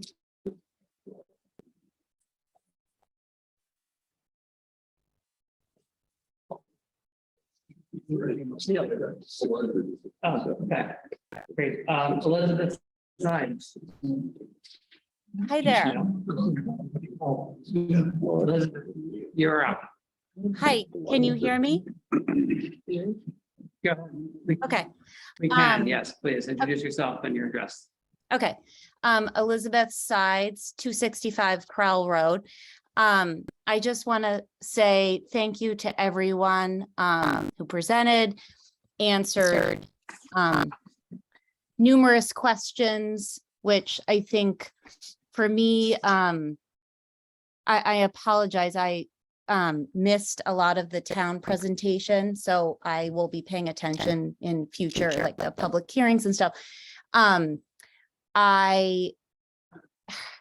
heard a lot of the school budget presentation, and it is very clear to me based on the presentation, all of Michelle's explanation and answering all the questions, Mike Flynn, Norm, Rob, everyone, there is an answer, unless I'm wrong, but in my opinion, as someone who is not a numbers person, I don't understand a lot of the charts just because it's confusing to me, but answering the questions, you all did a fabulous job. And I think having kids in the district currently, what our class sizes are, I heard that question brought up. They're great. And I think you get what you pay for, and we have the best. And I think, we want to keep it that way. And we have fabulous teachers. We have fabulous administrators. And, we need to support them and celebrate them. And teachers' contracts are not easy. And I appreciate all the work that everyone has done. So thank you for answering all those questions. And the town, all I can say is the town budget. There's a wonderful worker, town worker who comes on our road, and we have a culvert in our driveway, and he cleans it out for me. He doesn't have to do that. So whatever we're paying, these wonderful workers, thank you, because they deserve it. So that's it, but thank you for everyone for being there and answering the questions and staying there late. Much appreciated. Thank you very much, Elizabeth. Okay, Rita, we're queuing you up here. Just a sec. Barton Corner Road. Sorry, I gotta collect myself here. I just want to reiterate, actually, I want to thank Arnold Coda. I'm with him. He's more generous than I am. I don't want to raise the tax, the budget $1. So I want to give him kudos for that. I just want to reiterate that we can lower through it. If you don't want to fire people, that's fine. But just this attrition where you lose a high-end employee, high-cost employee, and hire someone younger and cheaper, just don't hire anybody. This isn't the time. You know, I'm with Arnold. There's a lot of retired people in town, one of which I am. And it's out of control. It's a runaway freight train. So I just want to think about a 0 increase. I'm going to figure out a way to get a hiring freeze into that vote in March. I don't know how I'll do it, but I'll figure it out. And just see what we can do there. And I always sympathize with the town because it's like you guys do everything you can to protect the citizens because you know what the school budget is going to do to us. So I just want to thank you guys for your hard work and I appreciate it. Have a good night. I don't want to get into a fight with the schools. They do a great job. Thank you, Rita. Can I make a point, Mark? Please. I just want to say, thank you for bringing that up tonight. Sorry, I missed your last name. So, My last name? yeah, Coda. Mr. Coda. You know, you said people are hesitant to share anecdotes. So my dad is on Social Security. He, in total gets about 16 grand a year, I think. And he was fortunate enough to retire. He lives in Pennsylvania though, where they have realistic property taxes and an income tax. So he can actually choose to not work, mostly cover his groceries and pay, you know, whatever, $1,500 a year or something in real estate taxes. And his mortgage is paid off. So if he lived in our community, clearly he would be forced out of his home. And I do live in our community. My husband and I have good jobs, and I have a 2.5-year-old and a 2-month-old who I hope to send to our schools. So I look at my dad and I think if he lived here, he'd be why I moved to Hopkinton, which is to send my kids to fabulous public schools. And I think that the questions asked, particularly by you, Rich, like, what would you do if you were us? The point that I'm coming around to, which is just to say, I hate to see this pitted, like our community pitted against each other for something that's not any of our faults. There should not be a system set up in New Hampshire, which places undue burden on property poor towns that, you know, unfairly penalizes older folks who live here basically in the form of prosperity taxes. You know, I enjoy not having an income tax, but it is a real question to ask of, like,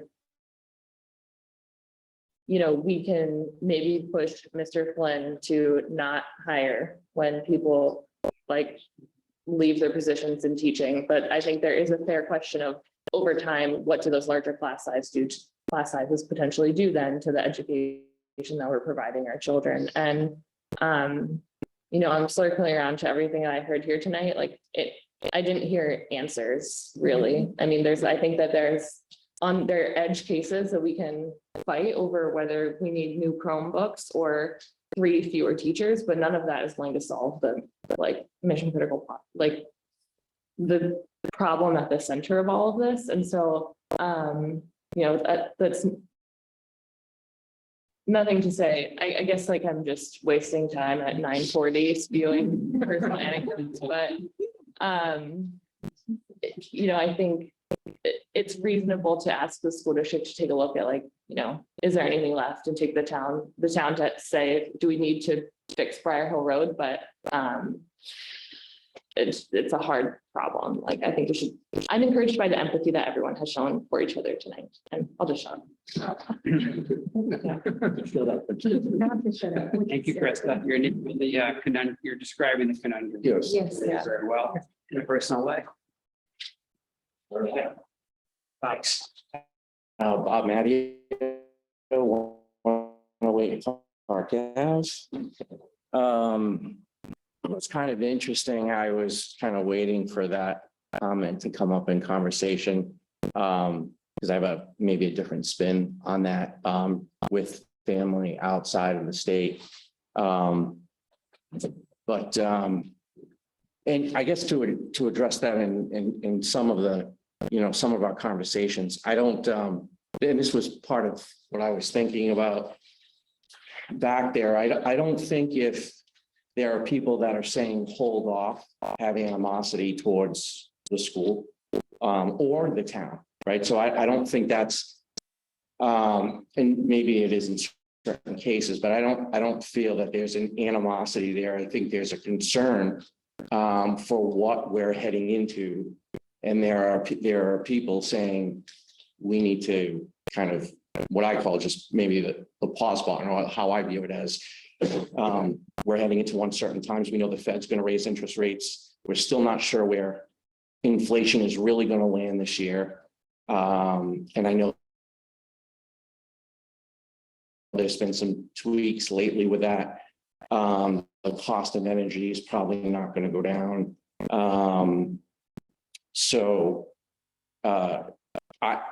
I will say this, in other New England, in other communities around the country, there are places that do have an income tax and a sales tax as well. And they deal with the same issue because it doesn't get reined in. It's just another pocket. Now you're talking about a specific subset of people, and my family's no exception. When they were looking at relocating from one of those states to New Hampshire, they had to rule out Hopkinton because of the fact that you just mentioned. But other communities in New Hampshire, they could do. So again, but it's an interesting thought. I have seen where those continue to increase and the quality of education actually doesn't increase. There are other factors at play, union contracts, and we kind of blur those terms sometimes. That being said, Norm made a good point here a couple of minutes ago. I think the people that are hesitant also see the difference that the board and the superintendent has done. I know I see it.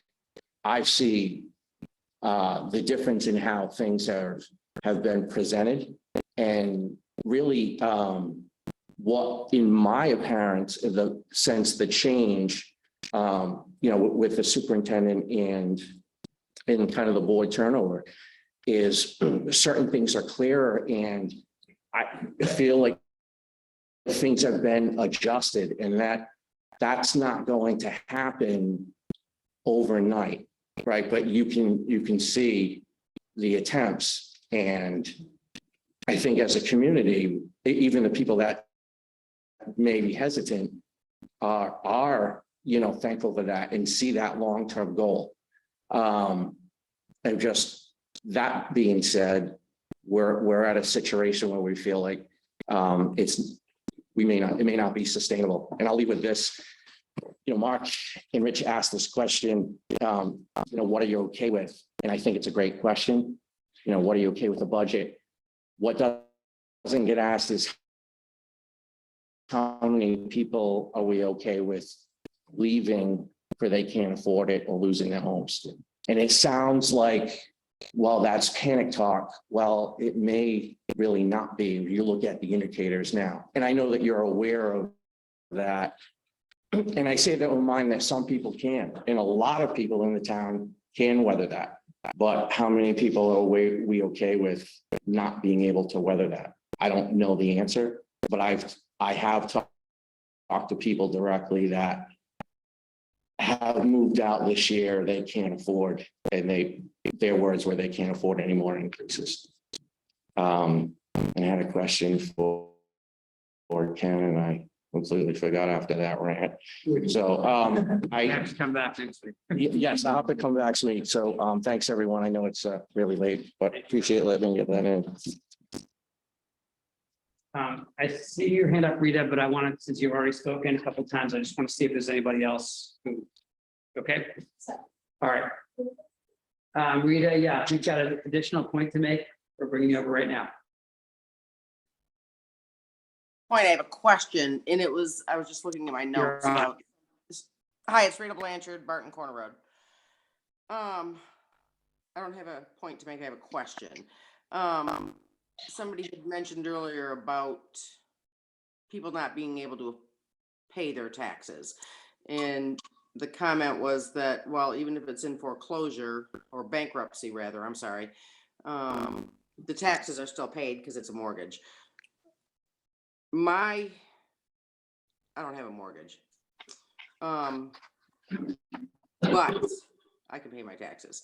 My question is, have the number of tax liens increased over the years? Like, are they getting higher or are they plateaued? Pretty stable, Does that make sense? pretty stable, Rita. Pretty stable, they're The- status the quo. Yeah, they're remaining pretty stable. Okay. Because that's a thought. I've talked to several people and I know they're choosing to sell and move, elderly people. I refuse to call myself elderly. Who just can't make it. They just can't swing it with their meds and now all this imploding on them, the food, the fuel. So I was just wondering if there was an increase in tax liens showing up. All right, no, that was it. Thank you. Thank you very much. Okay, not seeing anybody else, so I'm gonna close this public comment period. And say something real quick. Just about the comment, just to clarify. Yeah, please. So the warrant for the teacher's contract was 364. And when you look at our instructional program, you look at the salary line items, you can see that the difference is 1.2, but you're talking about regular education, special education, which is all different because you have HEA, then you have the SU office, which are all different. They're not part of the teacher's contract. That's just something different, but it's not part of the teacher's contract. So when you're looking at the total increase, you're looking at an increase of benefits, teacher's contract, merit increases, and all that stuff. So the numbers aren't incorrect. It's just they're broken down separately.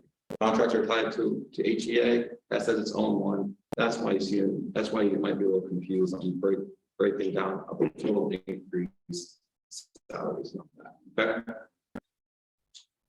I don't know, I can't, but I just don't know. I just don't know what the breakdown is. Clearly, those are not public numbers. It's on here. It's on our website. If you pull up the 2023, 2024, and there's a breakdown of each salary difference of each line item, and it'll show you why you get 1.19.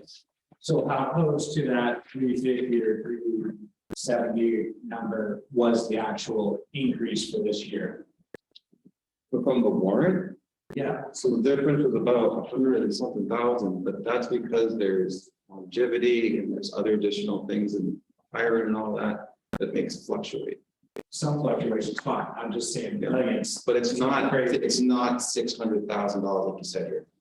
From the warrant. I just want to make that clear. I'm glad you clarified. And I'm clarifying that with actual document from the school district, open for the public to see that that's in here. Thank you, Norm. So I want to, Jonathan was whispering to me about this. I want to offer a suggestion for what we might do now, just given the nature of the conversation that we've had, both the school and the town warrants, which is to take a little pulse survey. So this is not a formal vote. This is like a temperature check.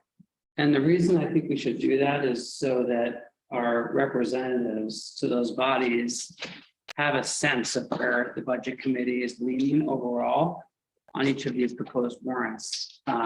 In the event that informs your next, upcoming conversations, I think if you would want to know, I think at this point, sort of like how people are feeling. And so what I want to propose is that we just go through these, essentially the town operating budget and the two proposed warrants and two school warrants, the operating budget and the CIP. And for each one, what I'd like to ask you, are you leaning for or against what has been proposed? Right?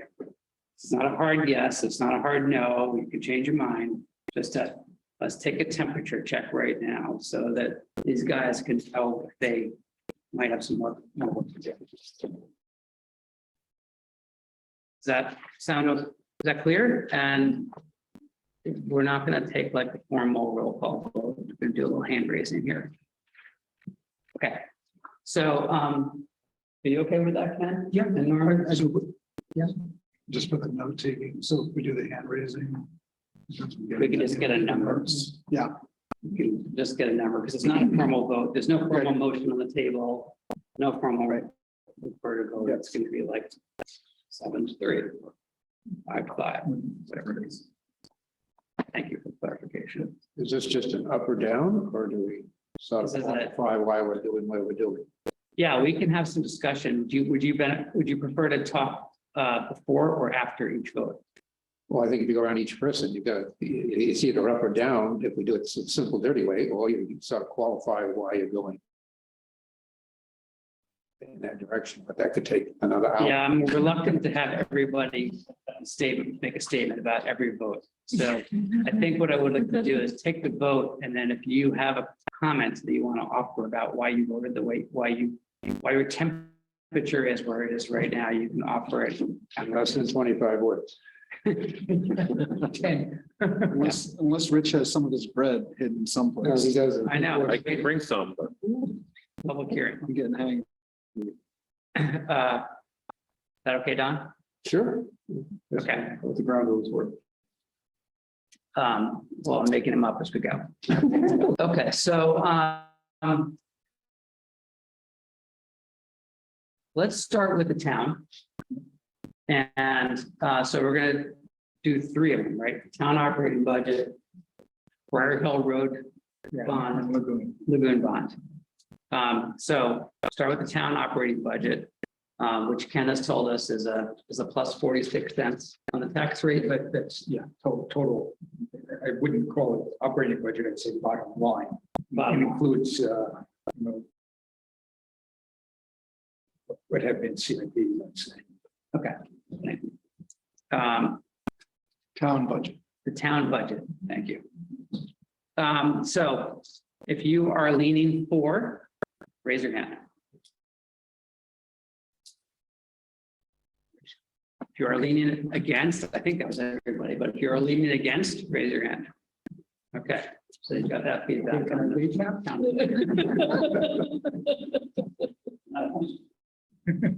All right, so for the road bond, if you are leaning for, raise your hand. Well, can we qualify that? I think some of us that said we're leaning for putting money towards our roads, but we maybe want to see more information on where. I'd like to see the schedule, somewhere there's a schedule, every road in town, how new they are, what their prior, how much work needs to be done. That I'd like to see. How are you feeling about the specific proposed for this specific road? And then you can tell us why you voted afterwards if you want to share why, okay? Are you leaning? If you're leaning for, please raise your hand.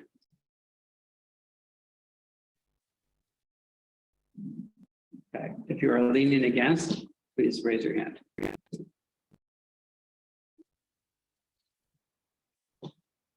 Can't add, but raise your hand higher.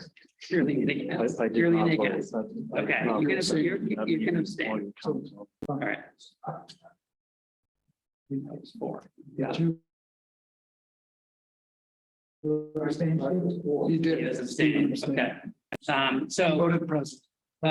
if anybody wants to make a comment about the way you voted, or the way you indicated on that one, let's hear it. Steve, I heard you say, at the very least, you'd like some more. Well, I mean, I understand why they're talking about Briar Hill Road. It's the main feeder to the dump for the commercial traffic. Let's be realistic about that. But I for one would like to see and I'm sure there's the schedule but we definitely need to raise money for roads. Just maybe we ought to have more input on which roads that goes to.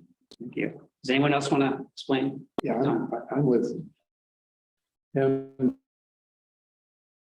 So we need more information about this. I really like the idea of putting the whole new schedule in the town report. So we get this in front of the people so that they can understand the thing ahead of us.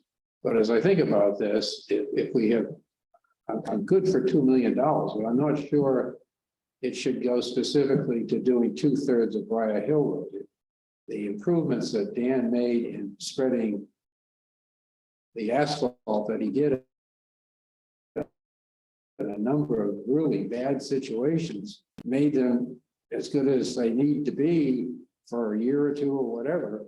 And maybe this next year we take the 2 million and not do Briar Hill Road 100%, which is totally tearing it up, going 4 feet deep and doing it like the best of the best. Maybe with the situation we're in, we take the 2 million and spread it across the priorities the way Dan did for part of Briar Hill, part of Cedar Street, et cetera, where they're really in trouble. So I'd like more information about how it would be used. Okay. But I'm all for doing the $2 million bond. Okay. And I don't feel like I have to respond tonight. This is more just feedback for you. Yeah. Others, anybody else want to share their thoughts on this one? Yeah, I guess my thought on this is that we are there's a lot of inflation that's driving a lot of budgets higher, and there's not much that can be done about it right now. And I would be more in favor of probably waiting on this $2 million this year, not doing it as a bond, and increasing the town budget, say next year, to start to fund this larger problem. So I'm sort of thinking about two things. One is what we can afford right now, and this is if we're going to try to trim something, this is something that I would feel comfortable trimming this year. And on the other hand, I think I think if we need to bond something, we should bond it, but otherwise I think we should budget it. And I think we should be putting more money into the town budget to try to tackle this problem, the whole problem. Which we are doing, not. Absolutely, absolutely. I'm not disparaging I'm just saying that I think I would feel more comfortable, next year, even if we're talking about 2 million, just to pick that number, to increase the budget by 2 million to be spent in different spots as opposed to bonding for this particular purpose. Just a question, what is the voting percentage on the warrant article at town meeting? Is this a 50% or is it 60? 3/5 of the town will go for a $2 million bond right now? Well, we'll find out perhaps. We're not. Seems like a tough sell. Good question. Anything else on this one? Just that spending that kind of money when we know everything is so high, we're going to get less done for that money. Not to say we don't have a crystal ball, same costs will come down. That's awesome.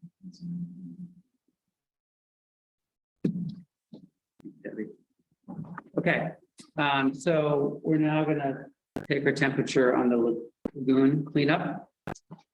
If you are leaning for that $1 million bond, endorsing that $1 million bond, raise your hand, raise it high, be loud and proud. If you are, that's okay. Well, hold on. If you are leaning against, raise your hand. Okay. If you have comments, Is there an abstention again? did anyone abstain? So it was 4-6, okay. Okay, I just wanted to qualify that in that I do believe in you have to be environmentally aware of what's going on, and we have to follow through with what DES is requesting. But some of the things that were brought up gave me pause for concern. And I feel we need more information, wait for some of the information to come in, and then make our decision as how we're going to do it. Not if, but how. You did. I was just gonna say Vicky convinced me to vote against it. I stand by what I said about passing the sins of our fathers cost on to our children. But I want to signal an overall support of cleaning it up as fast as possible. So I totally agree with cleaning it up as fast as possible. I totally agree that the sins of our fathers and mothers shouldn't be passed down. But I'm concerned with not understanding this project, the cost of this project, the depth of this project, and again, trying to solve it with bond. To me, I would rather start to put money toward this and start the cleanup, but it just seems like, that number to me seems highly dubious. I'm guessing. I think we just need more information as far as the alternatives to handle. I certainly feel like I need more information before I'm going to stand in front of the town and suggest that they should agree to $1 million bond. And let's like. Yeah, I mean, I've heard all of the comments, I appreciate it, but I can't do anything without select board approval. So what I was going to suggest, could we revisit this particular issue at least in 2 weeks? So I'll have been able to discuss it at the select board, and, maybe our position will evolve. And maybe we'll have more information at that point. And this is the intent of the temperature check, right? Yeah. Anything further on the lagoons? Just that we would, if it is voted down, we still have to show DES that we are making progress, right, Neil? That we have intent to work on this. Are there other, because if we vote it down and then we're penalized, that kind of defeats the purpose here too. It's only a bond on the warrant and it's voted down, then we are making progress. That just means within the next 2 weeks, we may relook at that. There are other. I think we need more. I think we heard what you said. Okay. You have good questions, and I think we can get them to provide a lot more. Thank you. Can I just say one more thing about that too? I do feel as though, 10:05, so what? 10:05. 10:05, sorry. I do feel as though there are towns that have been dealing with the same issue that are a little bit further ahead than we are. For instance, Merrimack with a PFAS cleanup situation. And we can use them as an example in terms of their communication with the townsfolk about how much money it costs. Okay. They are dealing with drinking water issues. It's Just from a factory. Right, That was from a factory. right, but it's pollution from these emerging contaminants. Okay, thank you, Vicki. So we move over to the school. I think we should. And Only remote. so the first temperature check is on the school budget. Just $1.83 on the tax rate. And we'll just take the temperature and then people can get comments on why or specific pieces that push you in the direction of that. You can share those. So if you're leaning toward recommending the school budget as proposed, raise your hand. Higher. Please.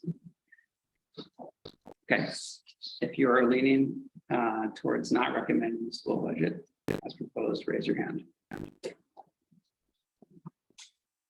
And if you, did anyone abstain? I did. Steve. Steve, you abstained, okay. Why did you abstain? Steve. Because I did not have the opportunity to attend the school board meeting the other night. This is really, other than glancing at it online a little bit, this is really the first chance that I'm gonna have to dig into it. The school board has obviously done a lot of work. They've come way down in their requests. There's nothing that stands out, and just one editorial comment in the budget and let the chips fall where they may, but when we have looked at scenarios of anything even remotely resembling in that past that would change the character of our school so much that it would not be the same school district and would not be the same town of Hopkinton.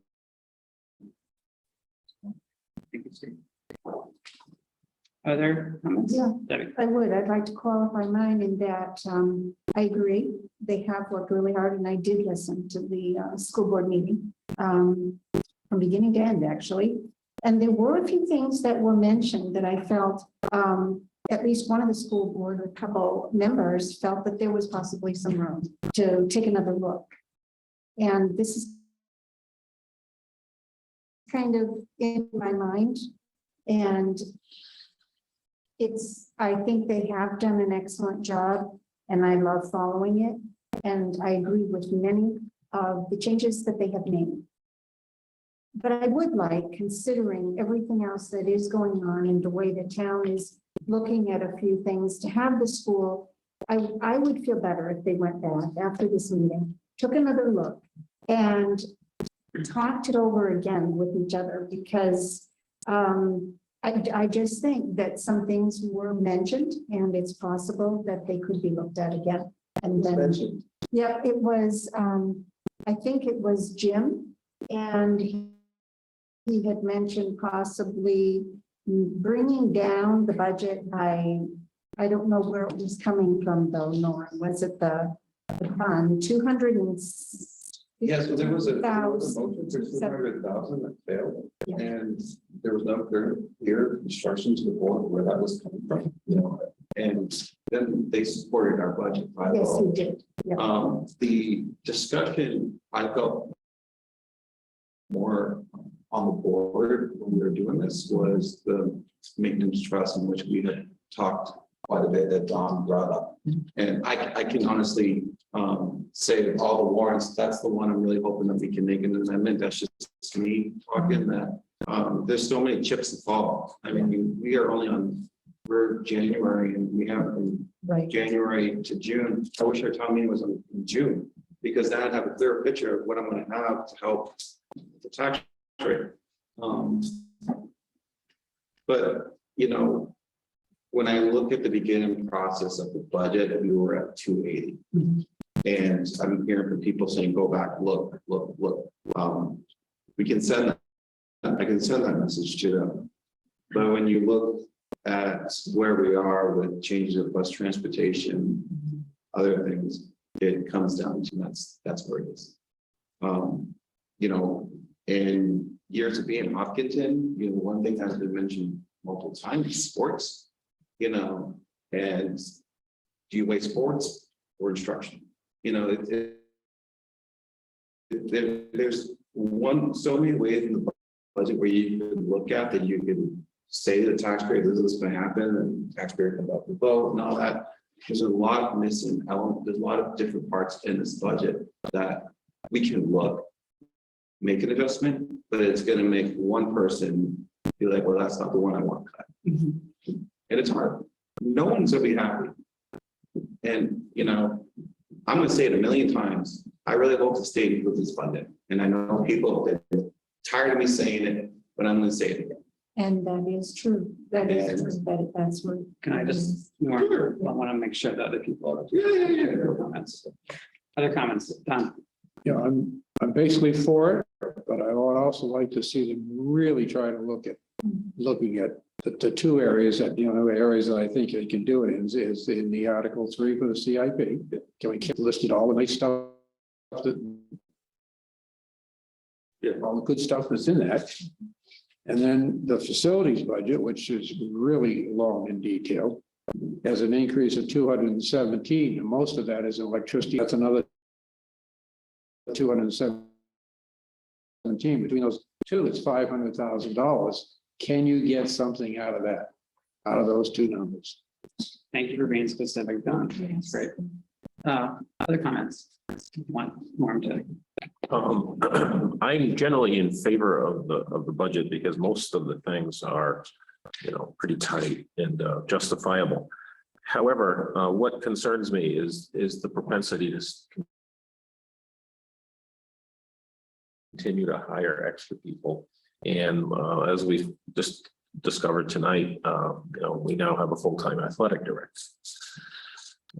It's those kinds of increases in, the 0.4s and the 0.2s and the 0.25s over time that's elevating the school budgets. So I think it's appropriate that, and I would feel much better if we as a board voted to recommend to the school board a hiring freeze of non-essential positions that are not additional to the current FTE staff level. Thank you, Rich. Other comments? I'll just share my own. I'm sort of in a very similar place to Rich.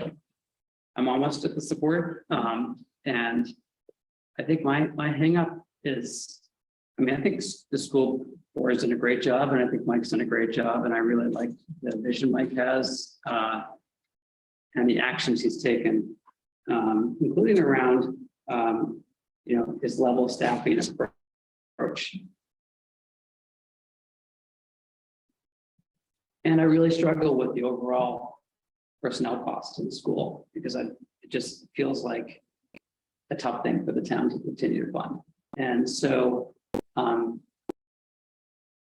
not sure we can get the school budget into a place that feels like a more sustainable trajectory without addressing the personnel line. And I'm not an educator, and I wouldn't suggest what specifically should happen there, but I'm just not sure that that we can get the school budget to a place where the town can swallow it, not just this year, but going forward on a going forward basis, without thinking about shrinking the personnel line. And that's incredibly painful, and it gets into all these issues around educational quality, class size, all the things that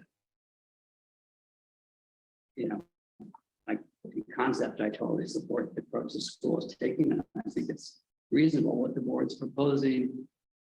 And I also wonder, like sometimes, that if there was less money for less staffing, if the school would figure out other ways to provide quality educational experience that we just don't have a forcing mechanism for right now. So that feels really hard to say and kind of uncomfortable, but I just want to be honest about it. So I think the school is reasonable, and I'm having a hard time with that. And maybe just to finish the thought, the decision last year to take the savings from the additional early retirements and essentially apply those to the hiring of the curriculum director and the facilities director. Like, I really understand that, and I think those positions are warranted. And there's like a mentality that's expressed, I feel like, which is that came at no net cost to the town because we took the savings last year and applied them to those positions. And that is true for last year, but it's not true going forward. It sets the new baseline of salary higher than it would have been. And yeah, and so I just think that's a different mental model. You can say we didn't spend over the budget, but if we didn't hire those positions, we might have a different baseline from what we were talking about this year. And so it's not about whether those were the right positions. I think those positions are great. I'm glad we have them. It's more just overall personnel line. Debbie. Thanks, Mark. And I would like to, I agree with what I'm hearing from everybody here at the table. And I'd like to be able to say, Norm, when we present the budget, that we truly feel that, and I know they've worked hard, all of them. But that you really have delved back into it. And we can tell the community, yes, inflation is there and it's affecting our schools, and we want to maintain what we expect for our schools. And my son reaps that, and I want the new generation to do the same thing. But I think we also need to look at the taxpayers of the community and know that the school board can, after a meeting like this, go back, sit down and say, okay, what can we do if it's possible? And then I will feel very good about the budget that's presented. I guess, we can go back and look, at what the budget is, but it's your budget, you guys approve it, that you guys are bringing to the school, to the school district. And, when you go back to work on the budget, you put your best foot forward, but when you go to optimal running schools to meet the needs of the students. So when we're looking at impacts on the taxpayer, it helps me a little bit and say, what are we looking for? That's collateral for you guys that you feel that is appropriate.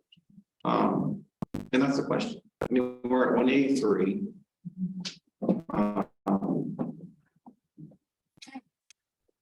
What is it that we're looking at a tax rate impact that we feel as a budget committee? The select board's budget, their budget, our budget, the total tax rate impact, what are we looking for that we say to the town is sustainable? That's my question. We all have a budget and it all adds up to the tax rate. So what do we echo or an overall impact on this budget that we're looking for? Now, there might be help down the road because this is still early in your budget, right? No, we're done. Okay. This So is it. We started in October. We've gone through 3 or 4. nothing else for. If you remember, we had a number and we sent this number to 5 people and they changed multiple.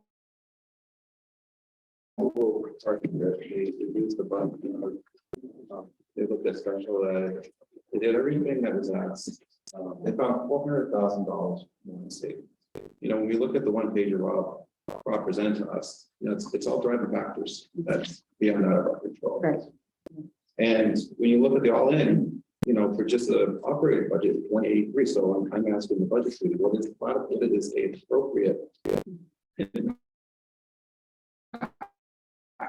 Because I can go back and say, okay, we're going to $50,000. Is that going to make the budget committee feel like they looked at the personnel? I'm just giving an example.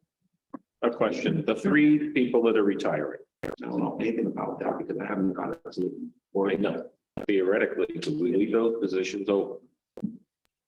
See, I don't know that. I don't know what the plan is. I don't know who they are. I don't know what their roles are. It hasn't even been approved to the board. It's news to me. I have heard a lot of comments tonight about hiring freezes. Yeah. What was the step? Do you know how many employees were there 2 years ago and how many? 6. Like how many people were added? We've added, I have this page open, so we've added 6.5 FTEs. 6.5 21 FTEs. from 21, 22 to, most of them were added last year. This is just based on what's in the Yeah. packet. What Plus page are you on? 6.5, I'm on page 11. 6.5. 11. I think that's Page 11. That's part of it. So I guess it would probably be good when we're making decisions based on this to know kind of what, to understand that it's what did you, okay, where's that? So, yeah, 21, 22, yeah. So like how that 6.5 FTEs, like what was that? I have no idea. No, I'm saying it might be helpful for, strikes me that if people are making decisions based on this and saying that it shouldn't have happened or it shouldn't happen in the future, that would be helpful for us to know So you what that want was. so you want to know How that 6.5 FTEs, was that taking part-time, making it full-time? Was that new positions? Like, what it was could have been. It was some, I mean, I remember from that, I don't know the exact breakdown, but there was like a special ed that converted part-time to full-time. There's, I think like math help Mental health. that. So I guess what But I mean, it's to find ask for the breakdown, but I remember it was a couple part-time and full-time. So I guess what I'm saying is it might be helpful to hear from Mike or the board a little more about that decision. What the hiring Since for it this sounds year to me is. the decision that was made between 21 to 22 school years, that, you know, why that decision was made. It sounds like people have questions about.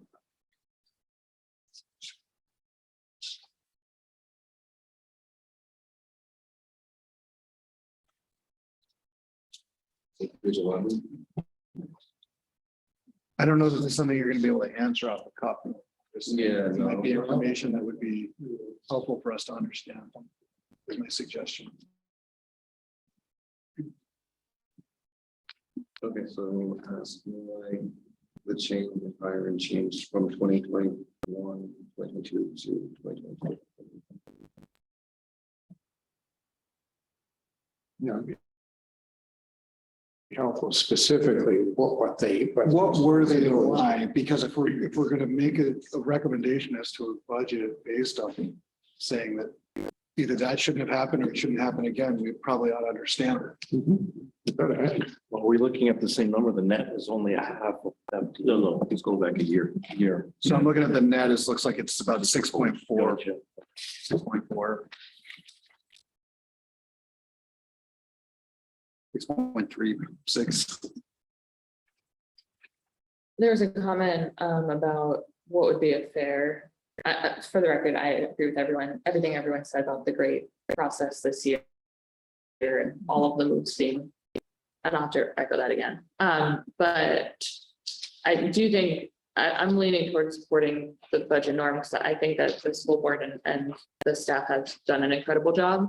But you know, one thing I would say is the 218, that is an increase out from my judge on tax rate outpacing inflation even. And so it is, I think, difficult to take to the town.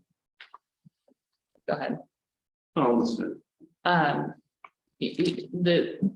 reticence that I think you're hearing from this committee is that's like a tough number to swallow. I think everyone understands costs are going up, but outpacing inflation is a tough. So we gotta remember what I talked about earlier. A lot of these are agreed upon. So with back that up. The check at 67 cents out. We're at what, $1.22. So what percentage of that is our budget? You know, that's not been delivered, voted on school district meeting. You know, when you look at the award of the police and staff, you know, the first thing that comes to mind is employee morale. We agreed in terms of negotiation, and Rob alluded to this in the meeting that we're looking to reduce staff on the teacher's contract.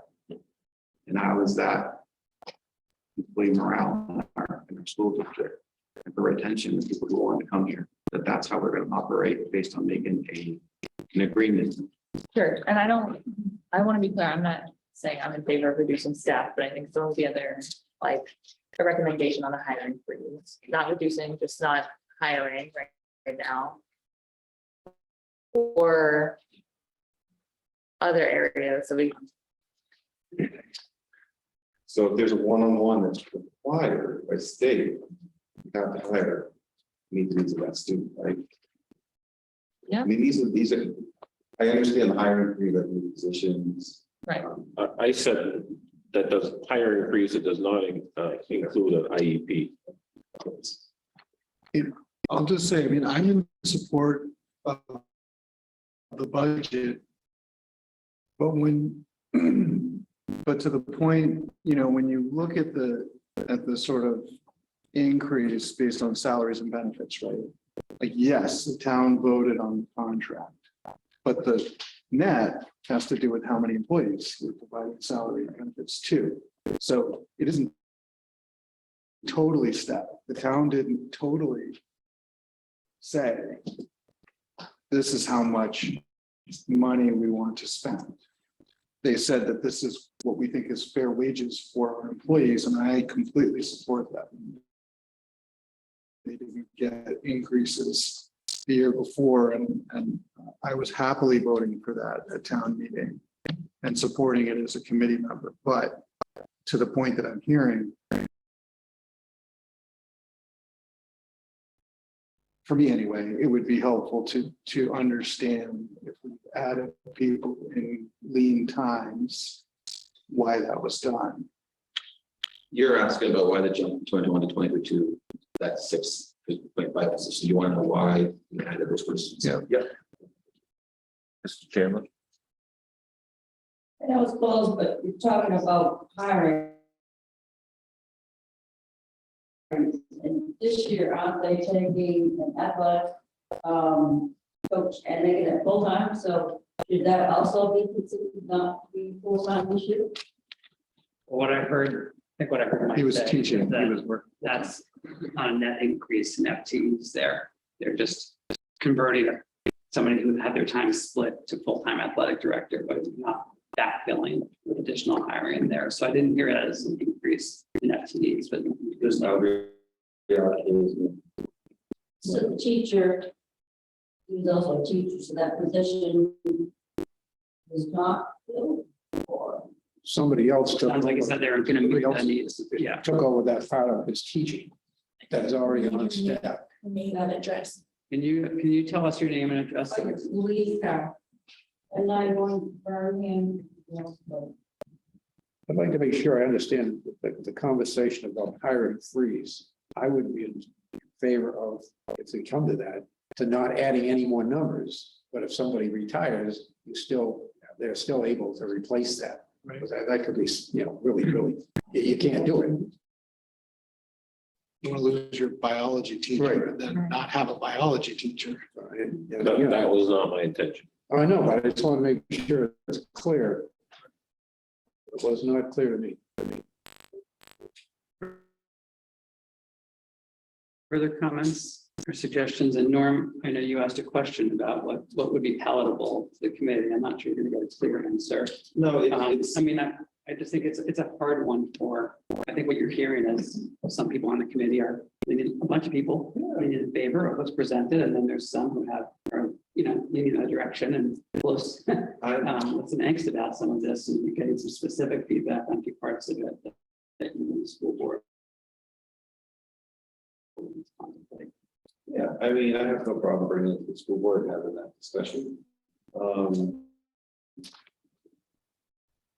We're going to answer your question first off. That's the most important thing, and see what they say. I just want to make it clear that, Debbie, this was the finish line. Okay. There's no way to talk to you guys, because we started this process with you guys. Oh, yes. Through multiple stages, so you guys could see the changes that we've made with many deep dives. Great.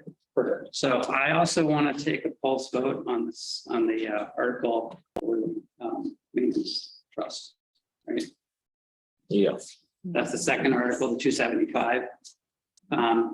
So let's do that if we can.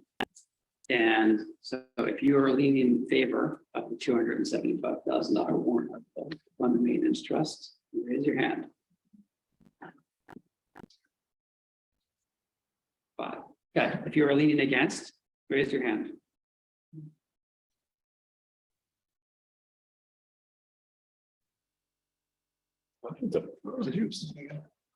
Okay. What? I did not.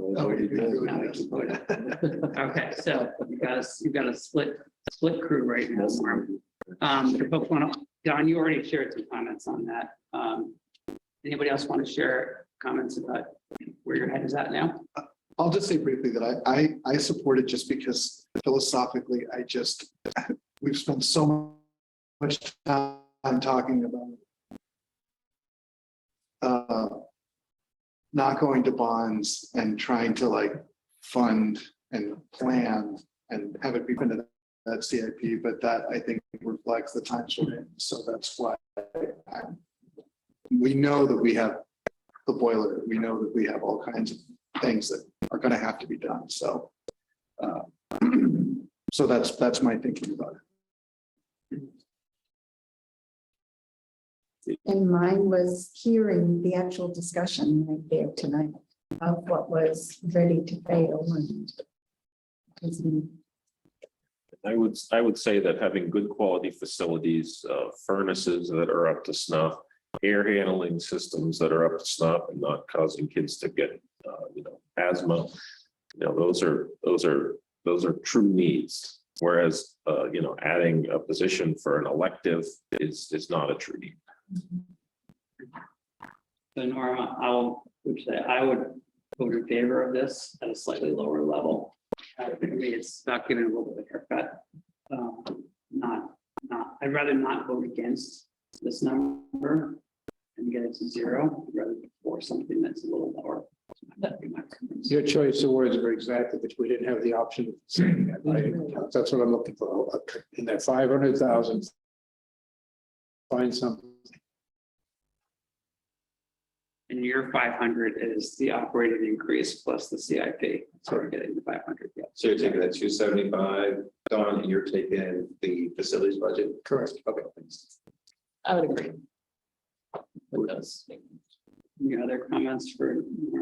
I'd agree with a small. My one comment would be that this is recorded, right? So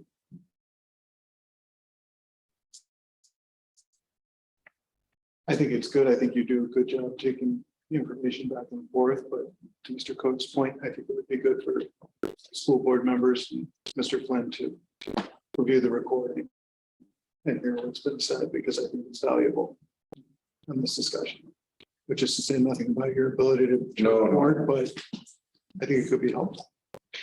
Overshare. Mark, I'll just say that my hesitation comes from the $403,000 left over from the bond. And I know that it is not equivalent to spending maintenance dollars on propane. But we were told that we were able to cross some stuff off the CIP list with that money. Thank you there.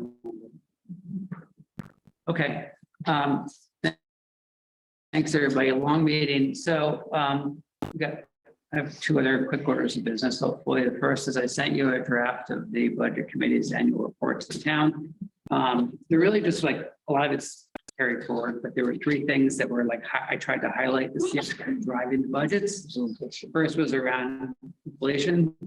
Second is around expenditures that were previously approved by the voters, which we talked about quite a bit. So collective bargaining agreements, past bonds like Houston Barn. And the third being the bonds that were put forth, which I'll now change from 3 to 2. Based on, I'm glad I didn't send it off to town yet. But if anybody had any thought anything was missing or off base, I'd love to hear it now, because I want to try to get this off tomorrow. Just the comment that you asked Rich to put in. Thank you, Janet. Thank you, Don. I will add that.